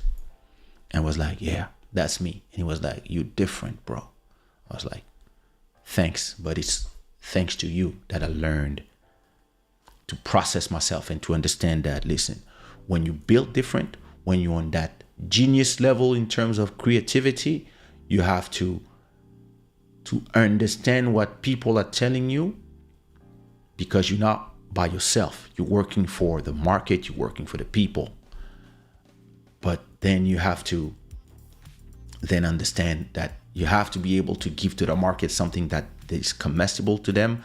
And at the same time, you have to be able to not be bored by that one thing that it's so easy to you because you do it the same as, you do it like you breathing. Listen, I can take my microphone out and have a song ready to be released in 20 minutes. I have beats ready. I turn on my thing, click on 3 buttons, open Logic, take any song, improvise lyrics. In 20 minutes, I can have a song done. So when you reach that level, and it's not just a bad song, I'm talking about a hit song. And why I can say that is because that's the way I did a bunch of these songs that have millions of streams today. When you're on that level of it's just too easy for you, you have to find things to do to not be bored, and people might not understand. The same way of people like, why are you doing a show on YouTube? You don't need to do that. That's true. But if I didn't do it, I'd be bored. And I want to be able to talk and express myself, talk about the things I want to talk about. Listen, if I want to do a whole show when I explain to people the Israel-Palestine conflict, I want to be able to do that without people telling me, shut up and do music. That's why I control my whole environment. I control my YouTube, my music. I own everything so that I can do everything and talk about the things I want. And if I want to become a geopolitical commentator, I can do it because I have the ability and the intelligence to do it. And I don't want nobody to come and their only argument is go back to making music. I hate this type of stupid argument. So I understand both, and I understand how this conversation between Drake and Joe Budden could have gone. And listen, I really wish, and that these people would sit down and do a video together, a conversation, or that Drake would come to the podcast and not feel that by doing it, he's giving Joe like the best interview we can. I would. I mean, because you could feel that, yeah, I'm coming and I'm giving you the force. Now, listen. I believe that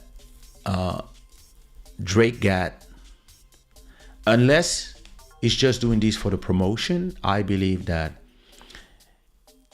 Joe got under his skin for the wrong reasons. I believe that in reality, you should be able to take the criticism of somebody that you respect, if you do, and that has a voice in whatever media, and be able to sit down with those people and just sit down and make history together and say, listen, okay, let's have this conversation. Do you believe that I should do this? Or yeah, I believe that you, listen, there's a reason why I do this, and this. Because personally, when I have conversations with, when I go to some interviews, and this is the reason why I don't accept a lot of interviews, and I prefer podcasts that I can talk for an hour rather than a 10-minute interview when people usually ask you the stupidest question ever, and most of the time these people don't even do their homework. They don't have no idea what they're talking about. I'd rather do a good 2-hour show when I can express and have conversation and go deep in the conversation about subjects. Because when we want to talk about our love for music, I want to talk to people who love music as well. When I want to talk about my music, I want to talk about somebody who knows my music. When I want to talk about the market, the business, I want to talk to people who understand the market, understand the business, because my intelligence feels bored when I arrive to some interviews, and the first thing I realize after 2 minutes that they're just reading my Wikipedia and telling me, oh, so when you were 7 years old, your mother offered you a synthesizer and this changed your life. Can you explain to us? And I'm like, oh Lord. When somebody talks to me about Candy Zook, talks to me about hey, how come somebody from Congo ended up doing this and that and and hey, do you think Zook is dead? Whenever, like, those real conversations, that's where I get excited. And that's where I'm like, wait, damn, we only have 20 minutes? Because listen, with one answer, I can finish the whole interview. That's why I love podcasts. And that's why every podcast I go to, they all tell me, we need a part 2. We need a part 2 and 3. Because your answers brings more question to me, because you are elevating the conversation. And I believe both of those gentlemen are in a position that they could elevate the conversation. And listen, if I was Drake's management and I was Joe Budden's management, I would tweet at each other and be like, yo, that would be the best time to sit down and go do that episode. And either one-on-one, or he goes to Canada and we shoot that thing at Drake's house, or he goes to New York and he sits down there and you do podcast history. Because that would be a crazy conversation, and I'm sure the whole thing would be so respectful, because I believe that is something that I felt for a long time. And I aging, I was like, all my rap, the rap people that I really wanted to accept me when I was young, when I became the king of Zouk, they were all mocking me. And I felt away for a long time, until they all start doing Afro and Caribbean music themselves. And they all start telling me, damn, you were ahead of us. you were back to the roots way before us. And this made me realize, oh yeah, because all of these people, all these French rappers of my generation that used to laugh when I became the number one Zouk artist, after 10 years, they all came to me for advice. They all came to me for beats. They all came to me saying, hey, oh, by the way, I'm Cap Verdean. Could you do a Cap Verdean beat for me? Oh. And then at a point, they started respecting you for going to the roots before them. And understanding, yeah, listen, we all dreams of these Americans, but actually we are from Congo, we are from Cape Verde, we are from Mali, we are from Zimbabwe. Originally. But back in the days, when these people were like, I would feel away. But today, I'm having amazing conversation with all these people. So I really believe that, listen, if these people would combine their strength and go sit down and listen, I know, because I feel the same way for a lot of things. I don't need to do these interviews because I have my own platform. But sometimes you have to be like, listen, let me be smart. Let me go sit down on the Joe Budden podcast and make history. Listen, you can even do a revenue share. Listen, whatever you want to. But, I mean, you don't need that. But I think that would be the better outcome from these conversations that I'm seeing about those of you. And why am I 2 hours live? Let me be out of here. Let me read your comments before I go. Master Electronic, what up? I have to change the size of this thing. When people are only doing a few comments, I have to make the text way bigger. Give me a second. There you go. All right. Let me see. MJ, what up? So MJ is saying, the problem, there is many people that don't realize that humans are multifaceted. Just because you are successful at singing, it doesn't mean that that's all you are qualified. Oh, it doesn't mean that that's all you qualify to comment on life. That's true. Look at someone like Ryan Gosling, who is successful he's a successful singer, but also a phenomenal business person that owns a football club. Imagine if people said he was only qualified to act. Oh, you mean actor? Yeah, he has a football club? I didn't know.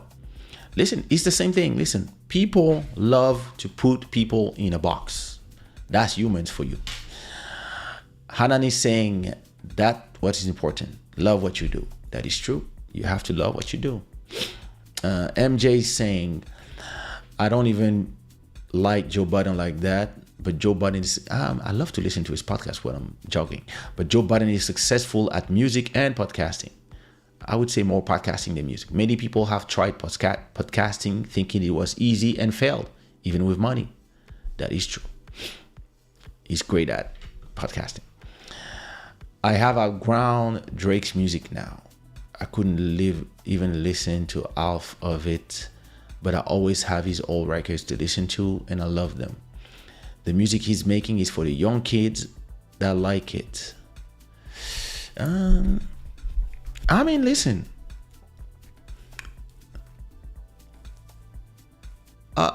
You know, my favorite music from R. Kelly is the first 3 albums. Maybe the first 4. I think TP2.com was the really last one where I was, but actually the R and 12 Play for me are like groundbreaking, amazing music. Everything he did after that, I was not into it anymore. and it's fine. It's okay. Like this, it's the same thing when I talk to my own listeners. Oh, I love Kaysha of One Love from 2003. I'm like, fine. I still have 1 million people listening to the new music. And I have in that 1 million people, there's a part that is still listening to the old music. If I go to the analytics, I will see if, look, that's the way I read it, and that's the way I make it make sense.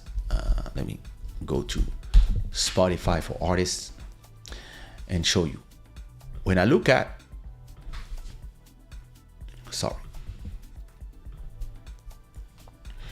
when I look at my demographics, here's what I see that is interesting. You see, listeners' age, you have 30% that are from 18 to 22. So they're 30 years younger than me. And most of them are female, then male, and then non-binary and not specified. These 30% are the people who are listening to something going on. They all come from TikTok. And then you have people that are 23, 27, probably the same thing. And then you have people from 28. So from 28, 35 to 44, 45 to 59, all these 26% of people, 27% of people with people over 60, they probably are the people who listen to the old music. And then you have new generation. And that's amazing to span into a whole generation. And that's how I'm like, okay, I have to make music for these people because they are generating more money. These two people, they represent 55%, 45% of my listenership, right? If you add those people, that's 60% of the people. These 60%, I have to make music for them. And these 40%, I have to make music for them too. It's simple. And I understand. If you look at my songs, you look at music, you will see that in terms of songs, yeah, something going on is making 2 million stream, and then you have probably another 1 million stream from all the versions. And then you have the rest. Si tu veux de moi, on dit quoi, Havana, like, or One Love, all these songs keep being played by some people. So I don't know if I can see, no, you cannot see the age of the people who are playing One Love, but you can see where they are. And you can see, you see, France, Portugal, Angola. So that's very interesting. And you have to be able, as an artist, to understand that some people will outgrow listening to your music because at a point they're obsessed with one song and then they go to something else. Or sometimes it's just life that takes them somewhere else. You have to accept that as an artist. People might listen to you for 20 years and you might be part of their life because a song reminds them of somebody or somebody. Listen, a lot of people tell me, listen, this song reminds me of my first girlfriend. Oh, this song reminds me of my sister who's not there anymore. This song reminds me of my mother. Somebody told me something that was so heartfelt. It was like, this song, we played it at my mom's funeral. I was like, oh my God. That was her favorite song. And when we played it, oh my God. So, and they're like, listen, I will forever will be grateful for your music. And I will keep playing this song forever because it reminds me of my mother. And listen, as an artist, that's amazing. Now, if that person doesn't listen to any new music, it's fine. They have that song that means the world for them. As an artist, my mission is complete. And listen, I'm not a fan of nobody in general. I'm a fan of music and I think everybody has great songs. I'm not a Drake fan like that know all the songs and stuff. I know a lot of songs. I like a lot of songs, but I'm not me. I like music in general. And when I'm home alone, I listen more to reggaeton, to house music, to Brazilian music. That's what I like to listen to. I'm a piano, calm. I like to discover stuff. And actually, I like to way more to create than to listen to other people. But I completely understand that you might love an artist's work right now, and at a point you might listen to something else. It doesn't mean that you don't love them anymore. It's just that life took you somewhere else, or there's so much choice right now in terms of music that you can just go from one thing to another. And Drake, just as any artist, has the right to evolve into something that is not your thing. Because as artists, as creators, we propose. And when you propose a new body of work, some people might say, yes, amazing. Some people might say, oh no, I preferred you of before. And you have the right to either decide that you want to evolve. You have the right to decide that you want to make music for those people because they bring you money. Or you have the right to say, no, I'm gonna keep building. And I understand what Joe Budden was saying. Joe Budden is saying, you are here on the top. I want you to lead. I want you to lead. You the chosen one. I want you to lead our people to the promised land. And as a creator, as an artist, you have the right to say, no, I don't want to. That's not what I want to do. A journalist one day told me, yeah, but in your songs, why are you not talking about this and that? You have a platform. You have to use your platform to talk about this subject, that subject, and this subject. And I was like, I don't want to. Yes, I have a platform, but it doesn't mean that you have to decide for me what I want to do with it. Yeah, but you have responsibility. I have a platform because I built it, and I'm gonna do what I want with it. You're not gonna come bully me into talking about subjects that are interesting to you. You're a journalist. Go talk about those things. Yeah, but I'm a music critic, so shut the fuck up. Why you want to come and decide for me what I have to talk about? What do I have to talk about? The conflict between Congo and such country if I don't want to? Yeah, but listen, maybe I talk about it with my dad because my dad is a politician and he can give me interesting insight. Maybe I talk about it on Twitter. Maybe instead of talking, I prefer giving money, food, and work on my family's orphanage for the people who are affected by these conflicts. Maybe I prefer doing this silently. Yeah, but you should talk about it. No, I should not. I decide for me what I do with my platform. And that's where I don't agree. I understand what Joe is saying, but I disagree in when you are an artist, you want to be free from either the people who are wanting to prevent you from making money, or they want you to lead the way for rap. No, listen, I can rap, I can sing, I'm this, I'm that, I can dress the way I want. I'm on the top of the game, so I can take the game where I want. So I completely understand as a creator, soon as you have success, you have a bunch of people coming to tell you, you should do this, you should do that. And you're like, what you mean? Who told you that? Who asked you?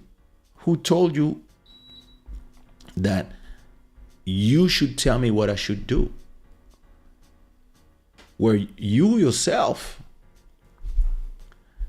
you went from what you were doing to this. Yeah, listen. Don't forget that Drake started as an actor. He was an actor in this series and now he's the biggest artist in the world. That's amazing as a creator. As a creator, this is inspiring. This means today I can stop I can stop creating music the way I'm creating music today and decide to be an actor. And listen, maybe I play in a movie like Equalizer and I'm amazing in the movie. So I get back in shape, lose some belly, and now I'm the next Denzel and I'm the Equalizer and I do this movie and everybody will it's amazing, da, da, da, da. And then somebody will come and say, yeah, you should go back to making music because da da da da da. I'll be like, fuck you. Like, stop trying to decide for people who are successful what they should do. Listen, I believe it's a great conversation. That would be an amazing podcast for both of them. MJ saying, Drake showed how human he is with that response. He was hurt. It should not happen. But Drake doesn't have anything to prove to anyone here. He has done it all. In my opinion, he chooses who he wants to cater to, and that's okay. I completely do agree with you. MJ saying, I think in some way Drake also replied that way to fuel the conversation around the music. The controversy always drives the stream, so people will now go listen to the album. If Joe was right. Exactly. That's good content. Urban Sweet Spot, what up? Listen, I'm gonna make it even bigger when people are saying, I think we can take it even to 75. That's too much. Let me see. Yeah, perfect. MJ saying, if Drake would go to Joe's podcast, that would be the biggest moneymaker. Listen, that would be history. That would be. Look at the animation here. Look. Did you see? You see the animation? Look. Ecam, baby. Respect LC saying, this show has now become my favorite YouTube podcast. Invite Buddy Sadva to the studio for a face-to-face show, please. It would be hilarious. Yeah, I have to do that. I'm gonna do that. We're gonna put the camera here. And then we're gonna sit down, both of us, and have a conversation. I just need to get a second microphone and do try to set up. But yeah, listen, it's been 2 hours and 23. Listen, I try to keep this show under 1 hour, but listen, the conversation was super interesting. I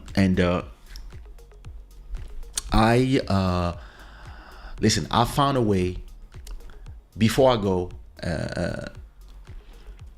I found an amazing way to, first of all, to cut the show, and now that's what I do now. Soon as the show is finished, now I'm gonna be able to turn it into little clips in one go in Final Cut. I finally found a way to edit all the clips from Club Shada and just export everything from one. That's amazing. So that's the first thing that I found. And another thing that is amazing now that I can do from one episode is I found, let me see, where did I put this?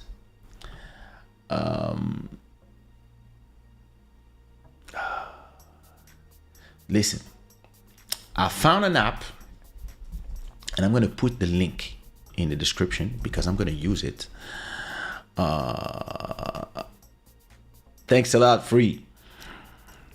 I'm going to put the link in the chat right now, and I'm also going to add it to the description of the show. Let me add it to the description of this show.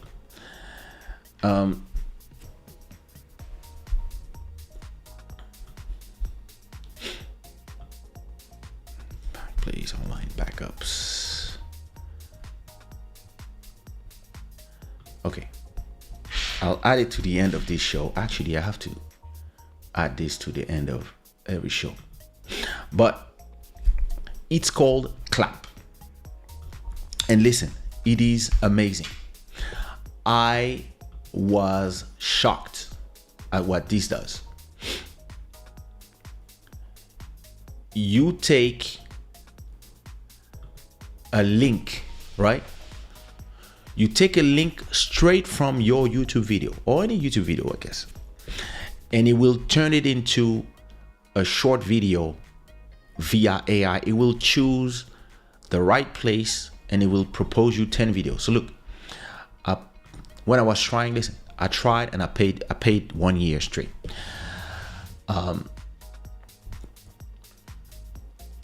This is my dashboard. So I took this video called My Petties Deluxe from one episode of Club Shada, right?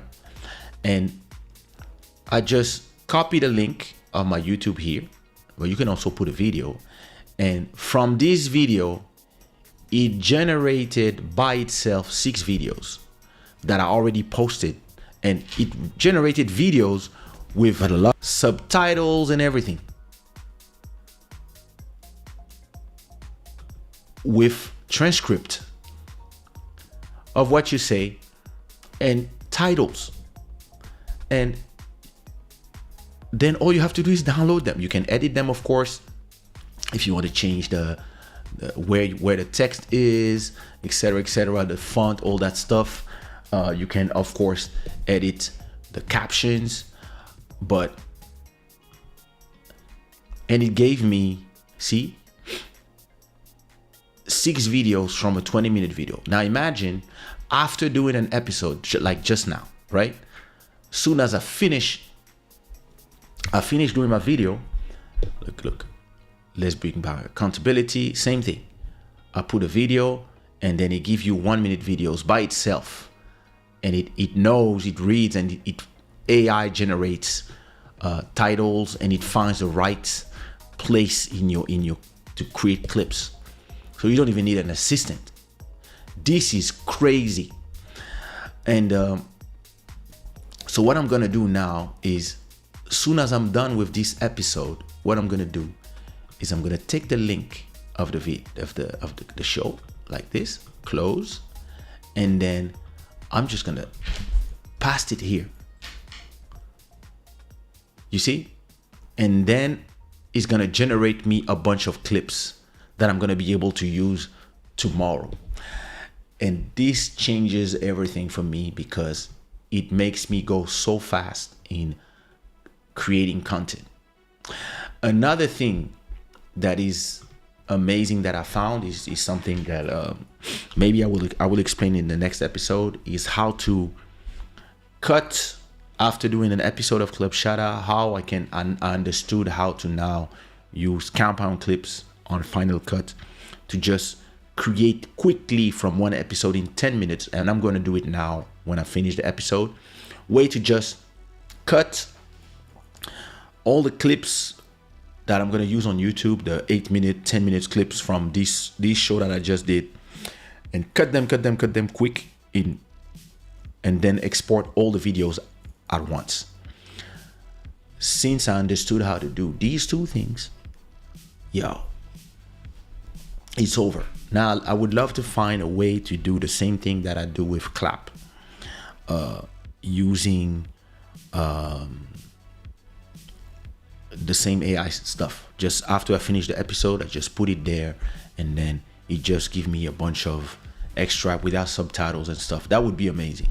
But just with this, listen, an hour after the episode is done, I already have like all my videos ready, and I just export them and schedule them for tomorrow or the day after. That's beautiful. But listen, I hope you enjoyed that conversation. I'm sorry that instead of doing 1 hour, I did 2 hours and a half. Talked forever. That was cool. Listen. If you enjoy the show, put me a bunch of Rambos in the chat, the same way my dear Anan is doing. And as always, this show is brought to you by shadaware.com. The Gods of Good Fortune, actually, thanks to the person who bought a sweatshirt, Gods of Good Fortune. I'm going to get one for myself as well. And thanks to our stream royalty again for the month of October now. Anan with $21. Anybody who want to become the stream royalty, this is the person to beat now. And thanks to all our sponsors. It's always a pleasure to have you guys. And I'm gonna leave you actually with the song that is playing in the back, that is called Fugitive. And Shada gang, I'll see you Wednesday. Bless.